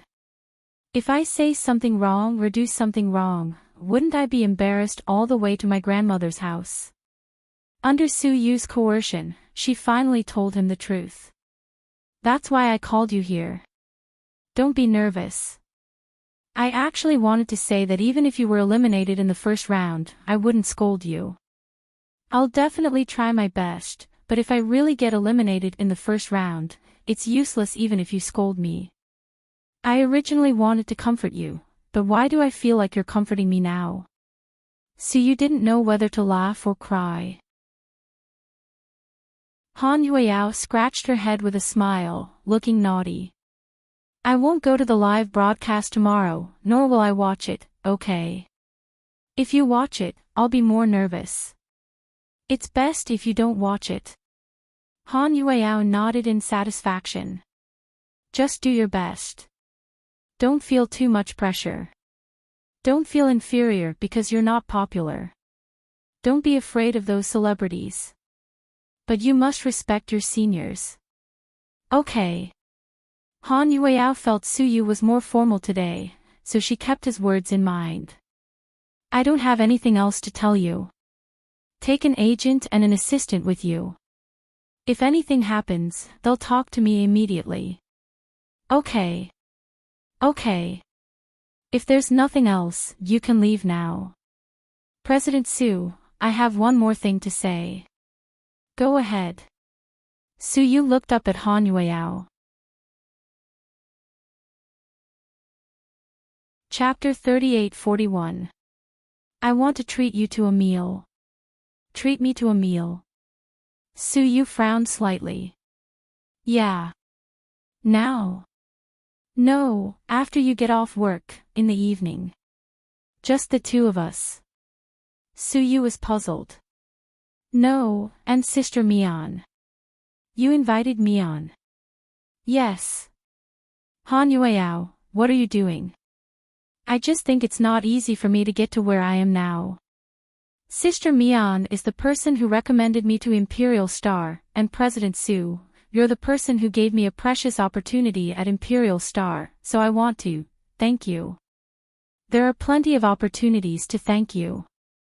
You have a live stream tomorrow, so we'll talk about it when you get good results. No, tonight. Han Yueyao was very stubborn. If she was determined, even 10 cows wouldn't be able to persuade her. Did Mian agree? Yes. Su Yu, okay then. Seeing Huamin agree, Su Yu nodded and agreed. What do you want to treat us to? Barbecue. Su Yu, you know I don't have much money, and I can't afford expensive food. Okay. You're the one who pays. Su Yu had no choice but to let her go. After Su Yu agreed, Han Yueyao walked out of the office and sent a WeChat message to Huamin. Sister Mian, I want to treat you to dinner tonight. Don't reject me. President Su is coming too, so I want to thank you. After editing for a while, Han Yueyao sent it to Su Yu. Soon, Huamian replied with one word. Okay. Huamin seemed to know what the girl was thinking, so he didn't reject her or say he didn't want her to waste money. Overjoyed, Han Yueyao typed the address and sent it to Huamin again. Sister Mian, I know your husband cares about your safety, so I won't find a place too far away. You can bring bodyguards. Then she shared an address with Huamin. It's this barbecue restaurant. It's not big, but the food is delicious. I found it by accident. See you at 8 tonight. Alright, see you there. Huamian was easy to make an appointment with, or rather, she gave Han Yueyao a lot of face. 8 o'clock in the evening Han Yueyao arrived half an hour early and reserved a seat by the window. She told the waiter not to put too much chili in the food for pregnant women. Huamin and Su Yu arrived one after the other. Huamin brought a lot of bodyguards, and Su Yu came alone.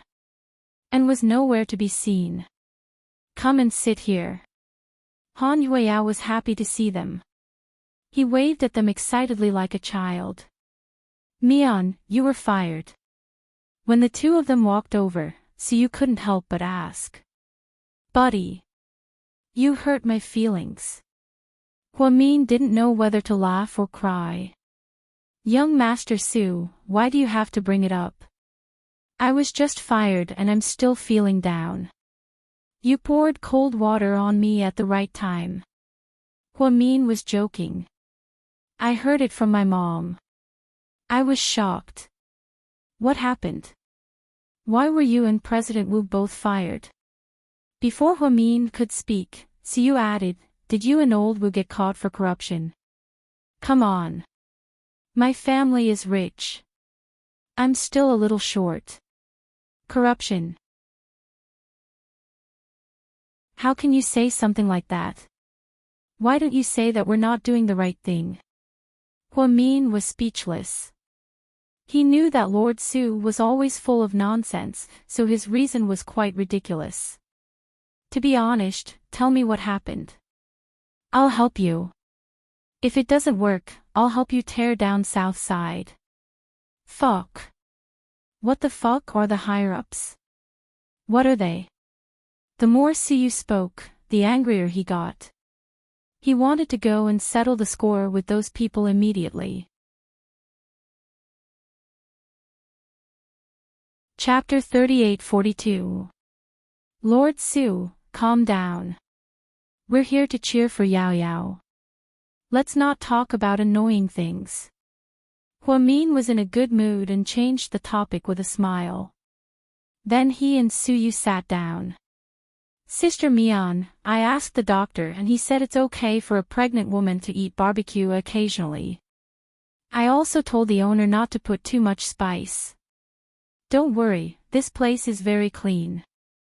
Han Yueyao was very careful and was afraid that Huamin was pregnant and couldn't eat many things, so she did a detailed investigation. I'm the doctor. You can ask me directly. Huamin chuckled. Han Yueyao scratched her head and laughed as well. Dr. Hua is strong. She eats everything even when she's pregnant. She's not that precious. Here, let's eat. It's a pity that we can't drink.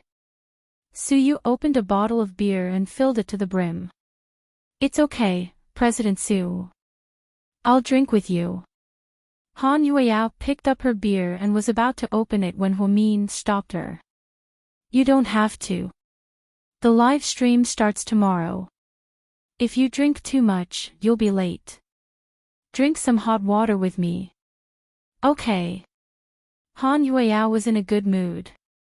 In a good mood, Han Yueyao poured a cup of hot water for Huamian and a cup for herself. She picked up 2 menus and pushed them to Huamin and Su Yu. Sister Mian, President Su. Order whatever you want. Ha. I can't afford the expensive food, but you can have any meat skewers, order whatever, right? Boss, give me 1,000 skewers for takeout, Suyuk said deliberately. Ha. How can you do that? You're eating and dashing. Takeout. Han Yueyao retorted. Didn't you just boast? You said to order whatever. Su Yu refused to admit it. I told you to eat, not take out. If you can really eat 1,000 skewers, I'll pay for you even if I have to go bankrupt. As soon as the two of them met, they started competing. Huamin just shook his head and smiled.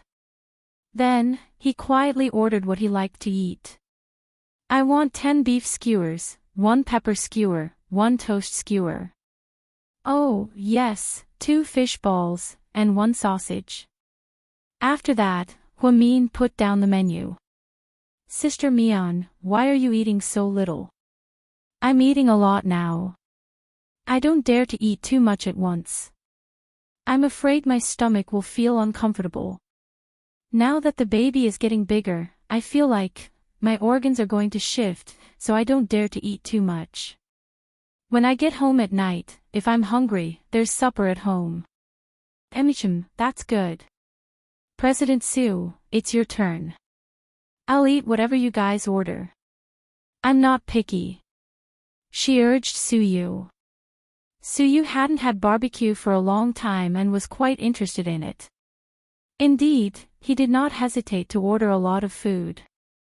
They were all men's favorite food, such as beef tendons, pork skin, and even a specialty grilled fish here. Sitting in this small shop, the 3 of them felt very lively and intimate.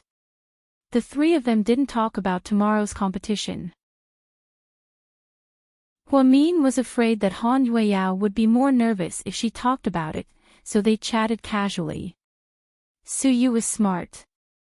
Although he had many things to ask Huamin, he knew this wasn't the right place, so he didn't ask. They just chatted casually. Han Yueyao sincerely invited them to dinner. After 3 rounds of drinks, Han Yueyao took a sip of the hot water. Picking up the glass of hot water, Han Yueyao stopped smiling and looked at Huamian and Su Yu sternly. Sister Mian, President Su. No matter if I can become famous or make a lot of money, I'm very grateful for the opportunity you gave me. I didn't want to be a dance teacher in Jing City, but I didn't have the ability to change everything. You guys helped me, so I'll remember your kindness. Are you going to say? What? You came here to work like a cow. Su Yu looked at the girl, amused. Chapter 38-43. No, I'm not that tacky. Give me something real. When I'm rich, I won't treat you to barbecue on the roadside. I'll treat you to seafood, abalone, shark fin, and lobster. Her words were real and Huamin was pleased to hear them. Huamin had eaten all kinds of delicacies, but Han Yueyao knew how rare it was to be grateful. That was why Huamian fell in love with Han Yueyao but didn't fall in love with Xingro. At first, Xingro pretended to be nice, but later, she went astray. She took it for granted that others were good to her and blamed the misfortune that she had suffered on others. Complaints were heard everywhere. Huamin couldn't get close to such a person. Okay. I'll wait for your lobster. Suyu raised his glass and clinked it with hers. Sister Mian, I'll try my best tomorrow. Han Yueyao seemed to make a promise to Huamin. Don't be so stressed. Just try your best. The result doesn't matter. Huamin knew the entertainment industry was a vanity fair. No matter what show it was, the contestants had to compete, win a ranking, and then be eliminated. Therefore, the relationships between these people became particularly complicated. They could be friends one second and enemies the next. When they finished dinner in the barbecue restaurant, it was a little past 9 p.m. Huamin wanted Suyu to drive Han Yueyao back, but Suyu said they could ride in his RV. So, Han Yueyao and Suyu got into the RV. After driving Han Yueyao to the staff dorm, Huamin asked the driver to drive them to Suyu's mansion. It was a little long and took about 40 minutes.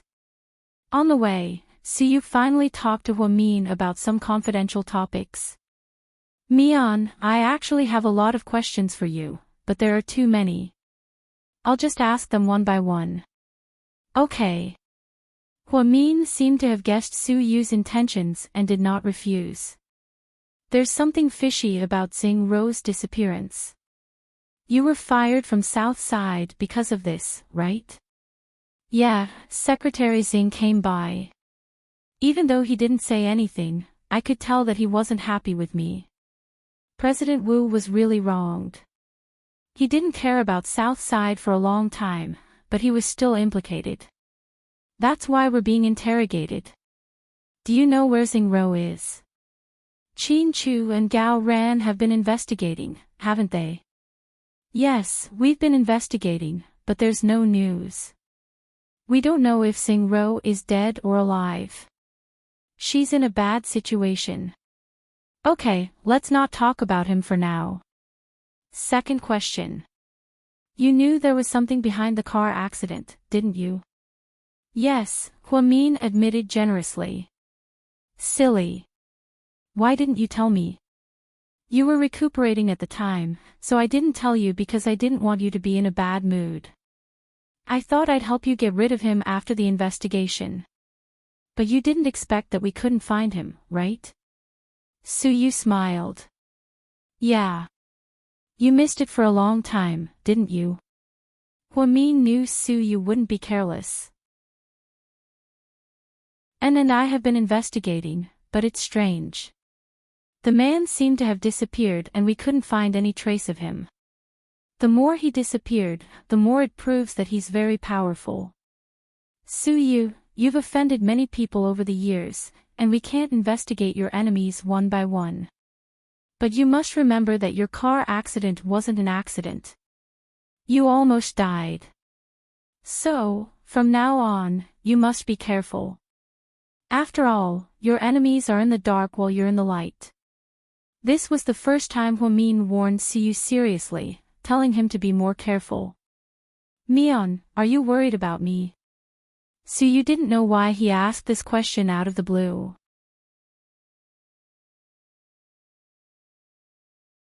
Chapter 38-44. Of course, Huamin answered frankly. After so many things had happened in the past few years, she had long regarded Suyu as her closest kin. Of course, she didn't want him to get hurt. Don't worry, I'm lucky. I won't die anytime soon. After Suyu went home, the bodyguards escorted Huamin home. The dinner between the three of them was a happy ending. When Han Yueyao went back, Su Xiaoxiao wasn't in the dorm but she was used to it. Han Yueyao removed her makeup and took a hot shower. Then she washed some undergarments by hand in the washroom.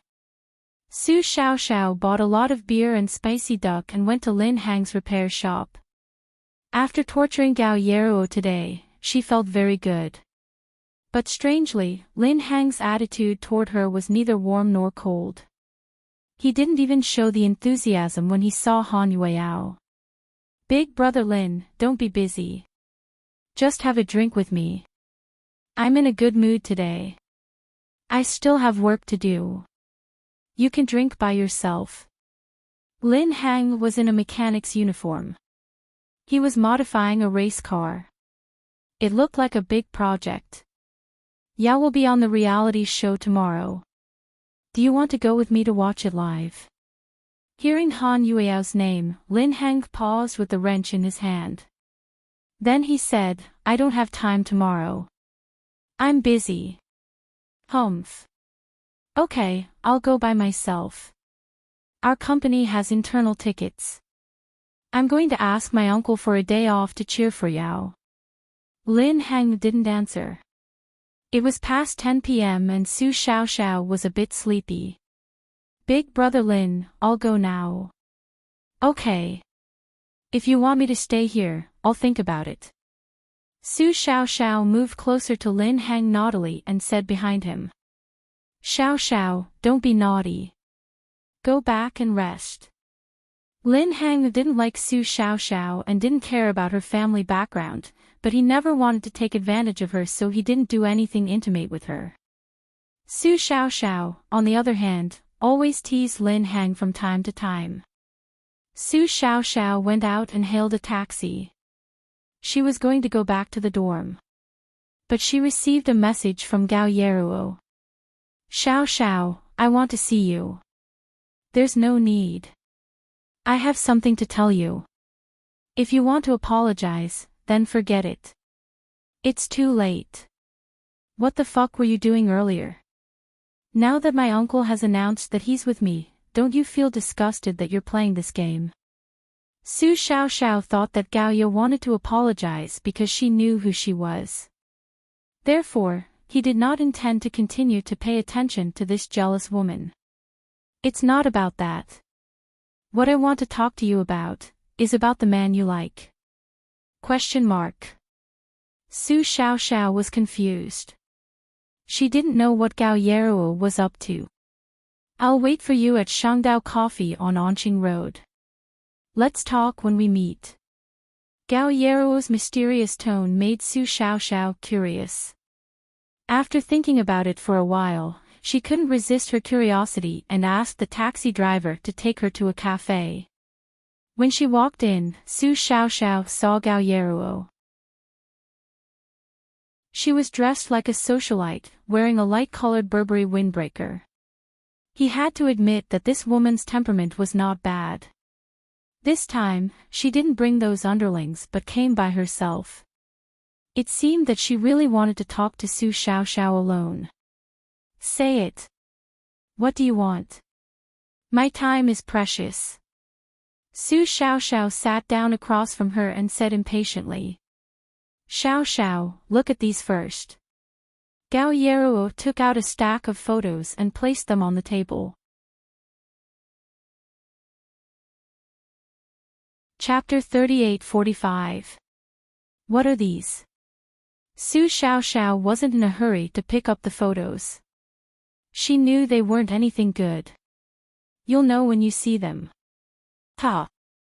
Gao Yeruo pretended to smile mysteriously, which disgusted Su Xiaoxiao. Xiaoxiao, it was my fault in the past. I misunderstood you and President Su. Seeing that Su Xiaoxiao didn't completely trust her, Gao Yeruo tried to persuade her. Hey, stop right there. Shut up.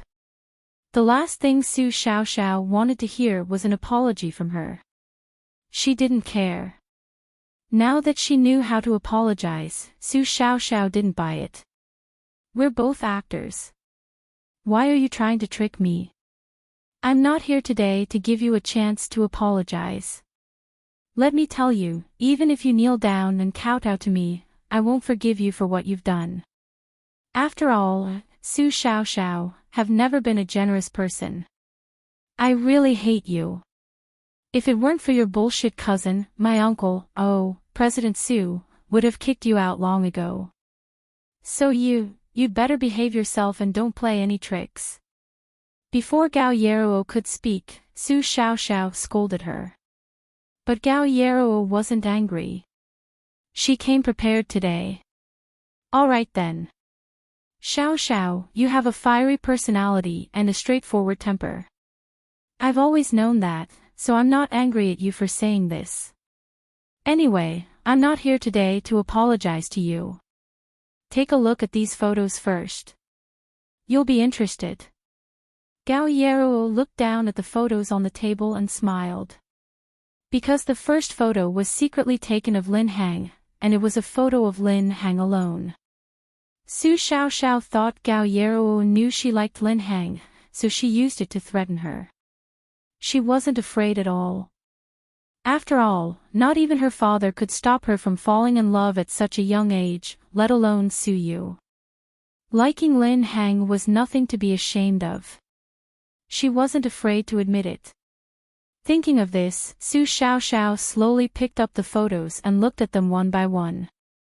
Her face grew darker and darker, until she couldn't smile anymore. Xiao Xiao, you're smart. You should know that these photos are in high definition. They're taken with a DSLR camera. There's no way they're photoshopped, so I can't fake them. Where did you get it? You don't have to know how I got here. Anyway, I just want to tell you that you have to be careful of the people around you. Don't treat them as your best friend. They secretly want to steal your man. What kind of person is that? It's worse than stabbing you in the back, right? Most of the photos were of Lin Hang and Han Yueao alone. They didn't look intimate, but their expressions were unnatural. Moreover, the scene kept changing. Lin Hang's car repair shop, hot pot restaurant, hospital. Su Xiaoxiao didn't know that Han Yueao and Lin Hang had spent so much time together. She couldn't describe what she was feeling. In short, it was very complicated. Su Xiaoxiao bit her lip and looked at the photos without saying a word. Xiao Xiao, I don't want to say this, but Han Yueao is really evil. Anyone with eyes can see that you've been very nice to her ever since she came to our company. But what did she do? How could she do such a dirty thing? She lied to you and President Su. She played both of you, who treated her so well, in circles. She's just a bitch. What right does she have to be a public figure, an artist, or a star? Gao Yarou took advantage of Su Xiaoxiao's anger to slander Han Yueao to add fuel to the fire. Chapter 38-46. Gao Yarou, shut the fuck up. Agitated, Su Xiaoxiao stood up and yelled at Gao Yarou. Gao Yarou was also confused. Shouldn't she be yelling at Han Yueao, the vixen? I don't care if the photos are real or not. Don't even think about trying to drive a wedge between me and Yao Yao. Yao Yao is my first and best friend. I won't allow you to slander her like this. Let's not even talk about the truth between her and Lin Hang. Even if it is, so what? After all, Lin Hang and I aren't dating. They're both single. Also, if you ever spread rumors about my uncle Su Yu and Yao Yao again, I'll fucking tell my uncle to put you in the freezer for the rest of your life. After yelling, Su Xiaoxiao picked up the thick stack of photos and threw it at Gao Yarou's face. Ah! She covered her face with her hands and screamed in pain. Su Xiaoxiao took out 200 yuan from her wallet and threw it on the counter. Bill, keep the change. She was an uneducated spoiled brat and the little devil of the Su family, but she wasn't stupid. Gao Yarou said this to her at this time, so she was obviously up to no good. If these photos were real, why didn't she say it earlier? Why did she only say it when Han Yueao was about to go on the reality show? It was obvious that she wanted Su Xiaoxiao to go back and cause trouble so that Han Yueao wouldn't be able to perform well tomorrow. With Su Xiaoxiao's personality, if she got angry, she could do anything. It would be like Sun Wukong wreaking havoc in the sky. But she wasn't stupid enough to be used by others. Even if Han Yueao and Lin Hang were real, she wouldn't cause trouble at this time. It was that simple. On the other hand, the scheming bitch Gao Yero didn't get anything. Instead, she got into trouble. She deserved it. When Xiao Xiao returned to the dorm, it was already 10 p.m. Han Yueyao had fallen asleep. Hearing the door open, she slowly opened her eyes. Xiao Xiao, you're back. Yeah. Su Xiao Xiao bought a lot of fruits and Han Yueyao's favorite Australian oranges when she passed by the fruit store. It was obvious that her mood wasn't affected by the incident. Do you want to eat some fruits? I bought a lot, including your favorite oranges. But I'm so sleepy. Han Yueyao said lazily as she hid under the quilt. Then go to sleep, lazy cat. Remember to set the alarm so that you won't be late tomorrow. Don't worry. Even if the earth explodes, I can't be late. I have to participate in this dance. Then she went back to sleep. Before she went to bed that night, she called her parents and told them to watch TV on time tomorrow. She had signed up for a dance competition, and her mother had been extremely excited about it. It was said that she had even told her family and friends in the WeChat group. For the Han family, this was the first time their daughter had appeared on television, and it was very meaningful. Looking at her sleeping face, Su Xiao Xiao had mixed feelings. She didn't know why Yao Yao met Lin Heng so many times behind her back, but her woman's intuition told her that she didn't have any dirty thoughts about Lin Heng. However, the photos were not photoshopped. This matter was really annoying. Even so, Su Xiao Xiao didn't ask Han Yueyao about it because she didn't want anything to distract her and affect her performance tomorrow. That night, Su Xiao Xiao, who hadn't updated her WeChat moments for a long time, posted a meaningful post. She said,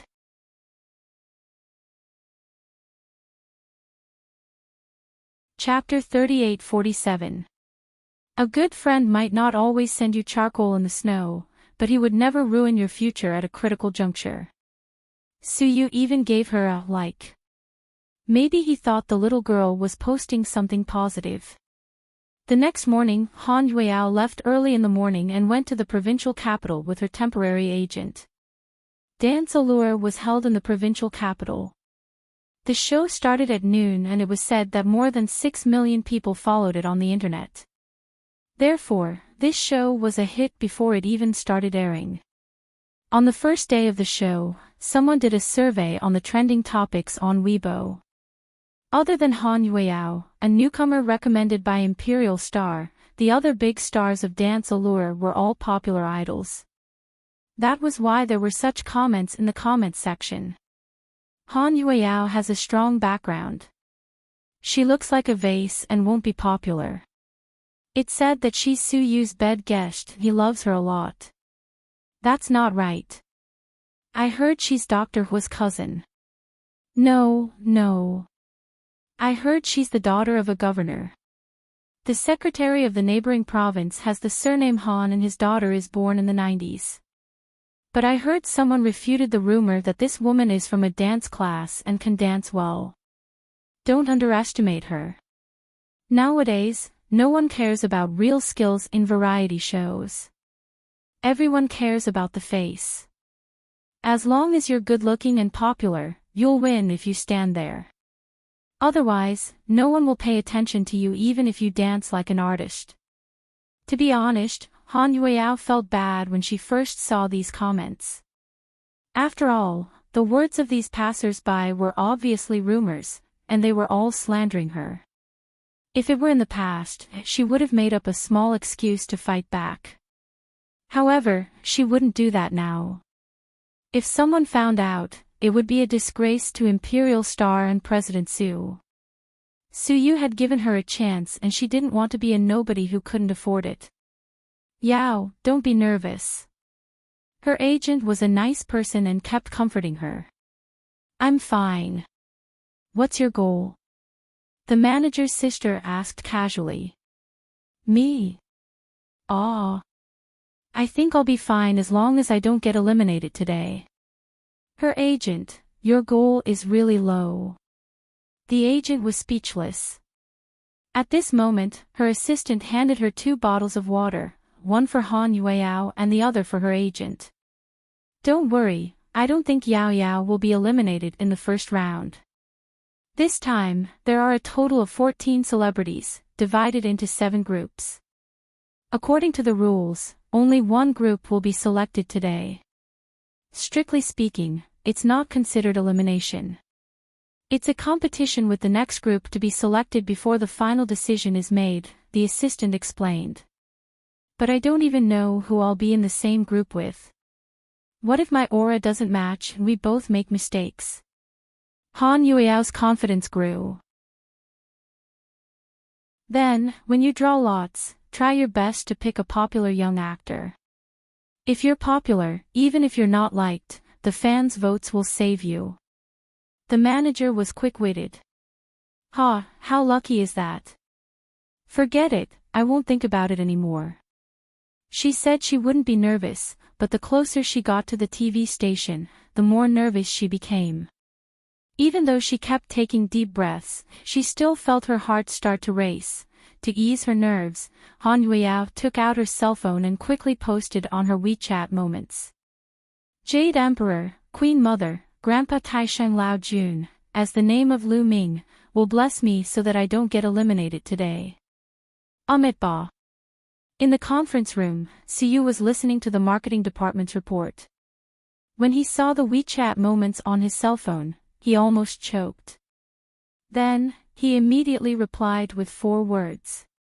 Yes, that's right, 4 words.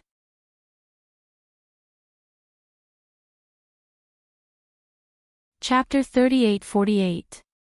Embarrassing. Yes, that's right. Su Yu's comment was disgraceful. Seeing this, Han Yueyao chuckled. Then, he continued to reply, I'm embarrassing Imperial Star, and I'm embarrassing you, President Su. Are you scolding yourself in a roundabout way? Su Yu, the live stream is about to begin and you're still in the mood to bicker with me. You're as careless as a big carrot. Yes, Han Yueyao was the most careless woman Su Yu had ever met. She was still playing on her cell phone and posting on WeChat moments at a time like this. It seemed she wasn't nervous enough. My mom said careless people live longer. My great-grandma lived until she was 91. My grandma is 86 today and she's still very healthy. I think I can live until I'm 89 when I'm old. Okay. Longevity girl, if you're suspended in the first round, don't come back. I'll buy you a ticket and you can go back to your hometown to be a dance teacher. Han Yueyao, Su Yu. You win. Han Yueyao's first live stream was a big deal for Imperial Star. After all, President Su had highly recommended her. If she was suspended in the first round, it would be a slap to Su Yu's face. On this day, many people were waiting to watch the live stream. However, most of them were waiting to see this newcomer make a fool of herself. After Huamin was fired, she didn't go to South Side again. Chen Jia helped her pack her things in her office and drove them to her office with Ni Yang. It happened to be the weekend. Qin Chu drove Huamin and the twins to Sky Blessing Court and then went to a high-end tea house to meet a client. Huamin had been very busy and hadn't returned to her parents' home for a long time. This time, her mother was very happy to see the twins. Grandma, I missed you so much. Little Bean didn't change her routine. She threw herself at her grandma and hugged her like a spoiled child. Little Bean, Pudding, Grandma missed you so much. What took you so long? It's all because Mommy is very busy. Now that she's been fired, she doesn't have a job, so she's no longer the director. She'll have a lot of time in the future. Fired. Yang Meirong didn't know about her daughter. Jixin and Bella knew, but they didn't tell her. Mian, what happened? Ah, it's okay, Mom. I'm about to give birth. Chu and my mother-in-law told me to stay at home and take care of the baby, so I won't go to the hospital for now. That's good. I agree. We should have done this long ago. Hearing her daughter's explanation, young Mayorong relaxed a lot. Mom, where is Jishin? She thought that since it was the weekend, Jishin should be resting at home. He went to the Civil Affairs Bureau with Bella. The Civil Affairs Bureau? Huamin was surprised. Yeah, when I woke up this morning, Jishin said that the weather was nice today and that he wanted to go and get married with Bella. Huamin, picking the weather to get married. How willful. Although she knew that Jishin and Bella would get married sooner or later, she didn't expect them to go so casually without even saying goodbye. However, this was in line with Bella's low-key personality. Bella was a few years older than Jishin, so they were in a relationship. Plus, Jishin was the brother-in-law of the president of the corporation, so it was inevitable that people would gossip. After so long, they had been through so much. The two of them weren't young anymore, so it was only right that they got married. Mom, that's a good thing. We have to celebrate today. I'll go out to buy some food later, and we'll have a good lunch. Huamin was very happy.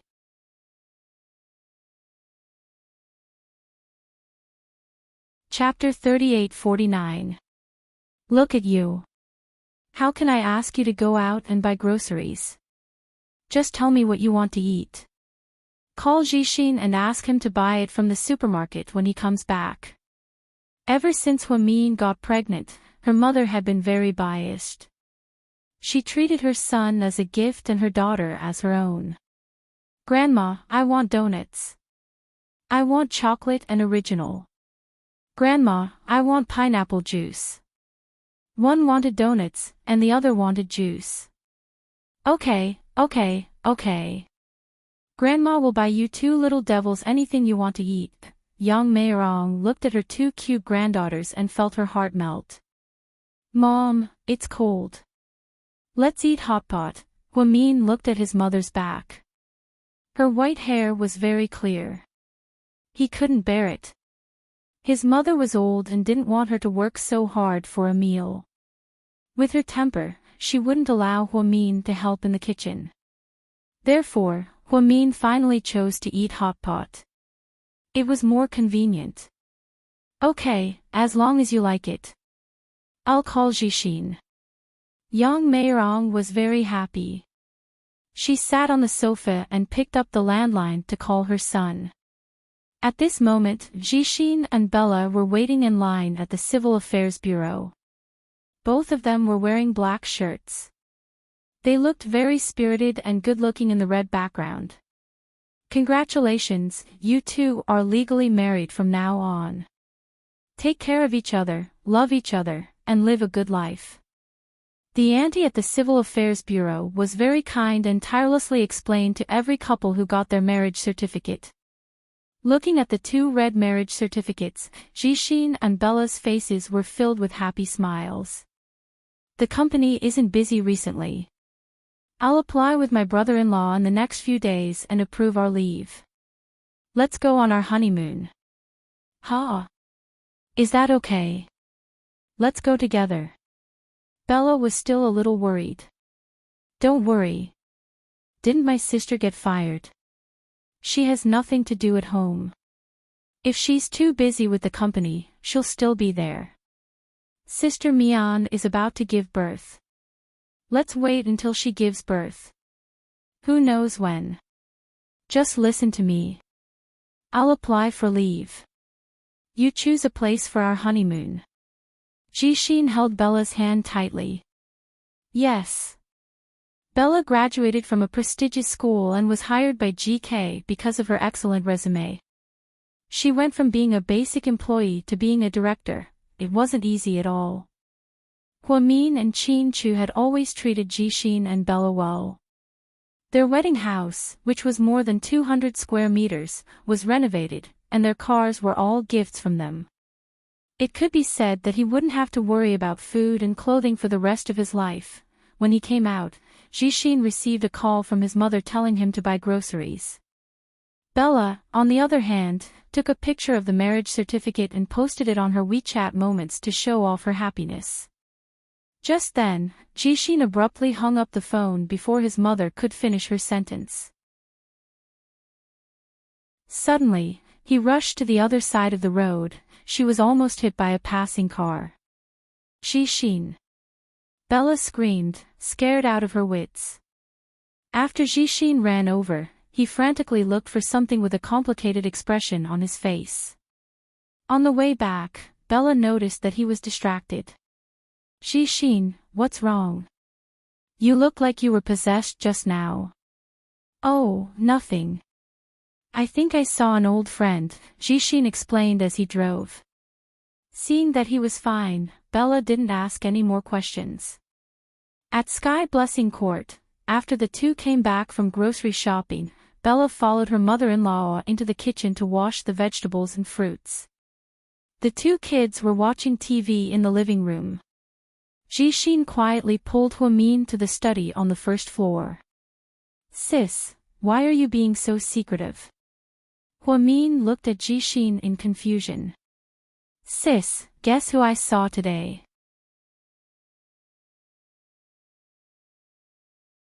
Chapter 3850. Who is it? Jishin's mysteriousness piqued Hwamin's curiosity. Sis, I saw Dad at the intersection across from the Civil Affairs Bureau. Jishin was still very excited when he recalled that scene. Dad? Hwamian thought there was something wrong with her ears, so she asked Jishin again. Yes, that's right, it's Dad. He's wearing the same black leather jacket that he liked the most and light gray pants. Jishin grabbed Hwamin's hand excitedly and tried to describe what he saw. How is that possible? Jishin, what are you talking about? Uncle Jing passed away many years ago. Hwamin's voice trembled when he said this. All these years, she felt the most guilty about Jing's death. After all, she had always thought she had something to do with it. Because of this, she had reluctantly broken up with Qin Chu and almost missed him. So when Hwamin brought this up again after so many years, he still couldn't calm down. Sis, but I really saw him, where is he? I chased after him, but I couldn't find him. He disappeared in the blink of an eye. In front of the Civil Affairs Bureau. Yes, on the opposite road. Although I only saw his side profile, I'm sure it was Dad. Jishin excitedly emphasized what he saw. But Jishin, you have to know that Uncle Jing passed away many years ago. I know, sis. Mom and I saw Dad's body being cremated with our own eyes. So, don't be silly. How can a dead person come back to life? This isn't a sci-fi world. Hwamin felt a pain in his heart. Sis, I have a bold idea. Do you think it's Dad's twin brother or something? How is that possible? You know that Uncle Jing's siblings cut off all contact with us a long time ago. Besides, if it's really his twin brother, he would have looked for us for so many years. Maybe it's just someone who looks like him, Hwamin guessed. Isn't that too much of a coincidence? She's wearing the clothes that Dad likes to wear. Sis, I don't really believe in such a coincidence. I have a feeling that Dad is back. Jing Jishin's words gave Hwamian goosebumps even though it was broad daylight. The resurrection of the dead, this was really a fantasy, perhaps all women had a sixth sense. Hwamin had a vague feeling that this was not a good thing. Just like the old people always said, if you see a ghost, it might mean that you don't have long to live.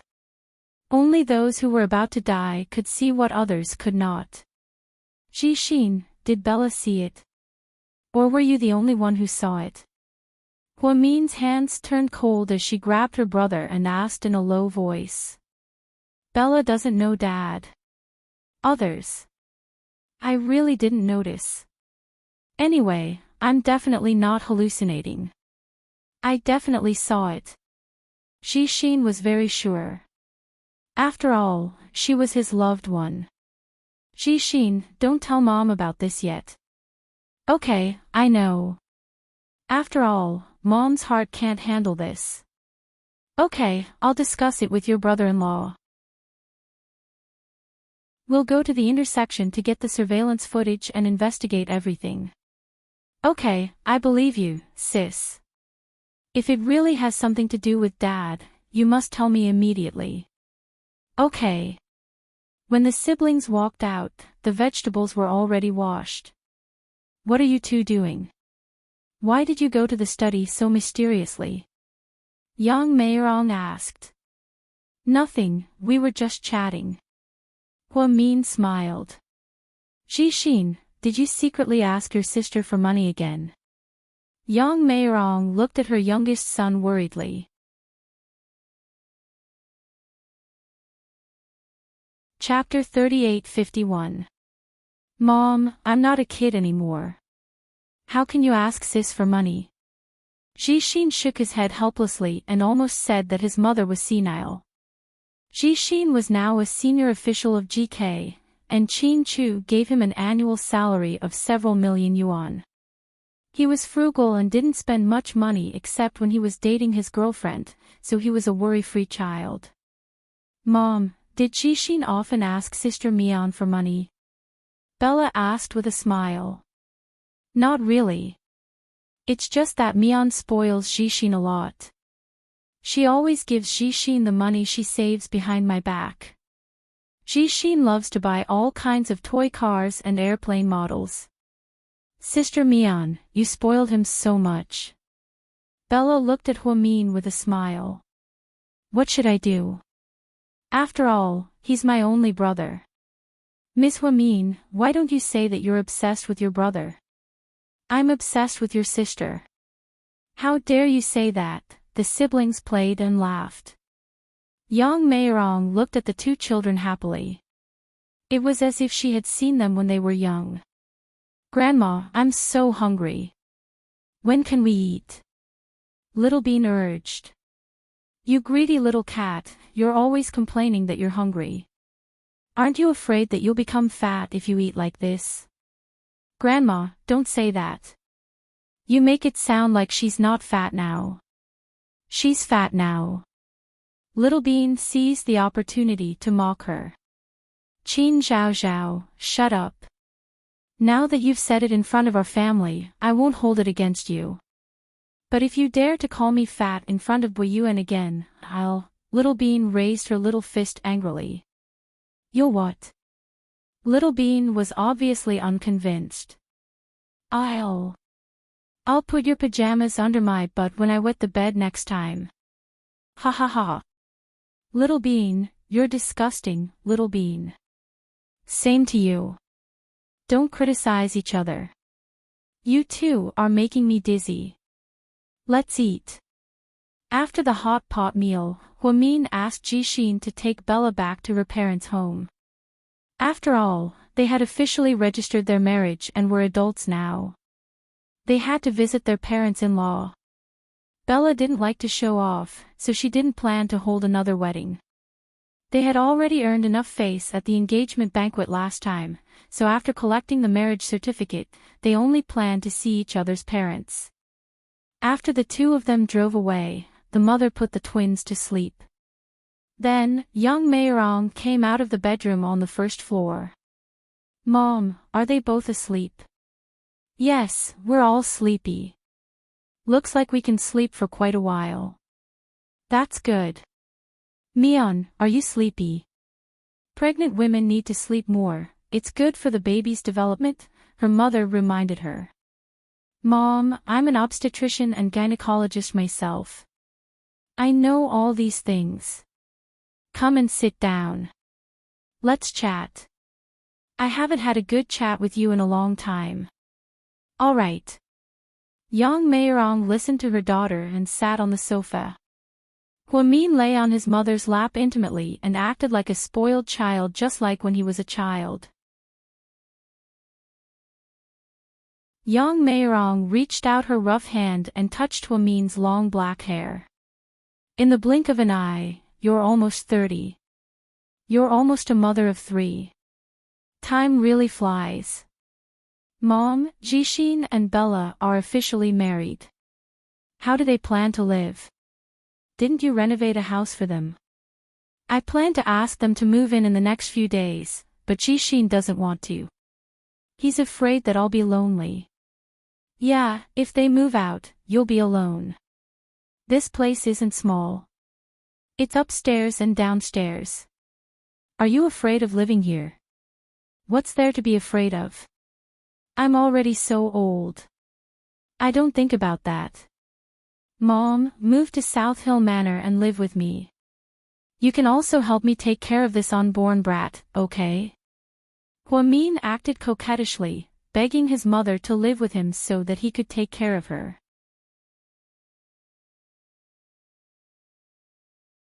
Chapter 38:52. Yang Meirong was immediately excited. How can I do that? You still have your in-laws at home. I have a lot of rooms at home. Mom, you can stay here. No, no. Without my daughter, who would live in a girl's house? When I'm old and can't move anymore, I'll stay at Jixin's house. I raised Jixin to prepare for the future. I can't drag my daughter down. But your daughter is richer than your son. She's willing to be dragged down by you. Huamin smiled. That won't do. We don't have such a rule in the north. I won't go. No, no, no, I'll be laughed at. When you give birth to our second son, I can take care of you and your son for a month, but I definitely can't stay at your house. Yang Meirong's generation was heavily influenced by their elders. They always felt that it was right to live in their son's house and that they would be laughed at if they lived in their daughter's house. Therefore, Huamin's suggestion was immediately rejected without any discussion. Mom, then you'll be lonely. What's there to be lonely about? Jixin has a child. I can help them take care of the child. Forget it. Bella already said that she wants to take care of the child herself to cultivate the relationship between mother and son. Then I can go square dancing, play cards with a few of my old friends, hike, and climb mountains. Mom, let me ask you a question. Don't hit me. It sounds like you're asking a question that will get you beaten up. Yang Meirong wasn't stupid. She knew that her daughter's words were definitely not a good thing. You won't hit me anyway. After all, I'm pregnant. You can bear to hit me, but you can't bear to hit your grandson, right? Don't threaten me with my grandson. Ask. Mom, Uncle Jing has been gone for so many years. Have you ever thought about, at this point, Huamin was a little timid and guilty, so she deliberately paused. Have you ever thought about finding another partner? Huamin mustered up her courage. She thought that her mother would be very agitated and scold her. After all, it seemed disrespectful for a daughter to ask her mother this question. But to her surprise, nothing happened. Yang Meirong's expression changed when she heard this. Mian, to be honest, Jixin asked me the same thing. Aw. Does that brat have the same idea? Yeah, he's thinking the same thing as you. He's afraid that I'll be alone and won't have any emotional support. But to be honest, I'm old now, and I don't have that kind of mindset. It's good to be by your side. I can watch your children grow up, and I'll have Jixin's children in the future. That's it for the rest of my life. Mom, you should live for yourself. There's no reason for you to take care of our children. I know. I understand the logic.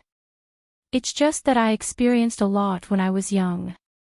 Now that I think about it, it's really karma. Look at that time. Shen Jiani married into the Hua family. She was so arrogant that she wanted the whole world to know that she was the young mistress of the Hua family. But what happened? I'm afraid her bones have rotted away by now. Fortunately, I realized my mistake and didn't bear the title of a mistress. I'm back on the right path. Mom, you can't be blamed for what happened back then. Hua Zhenghai lied to you. He told you that he already divorced Jiang Hong. You can't be considered a mistress. That only means that I was stupid enough to believe a man's words. Ha! It's a good thing that I didn't marry into the Hua family. Otherwise, even though you're the daughter of the Hua family, you might not be who you are now. Yang Meirong stroked Hua Min. She was very gratified to see her daughter grow up and become who she was today. Mom, do you miss Uncle Jing?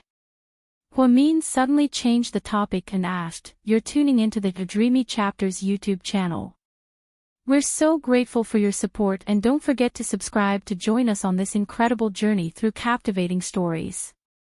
Your generosity through donations truly makes a world of difference, as it's the primary source of revenue that allows me to expand and enhance this channel for you.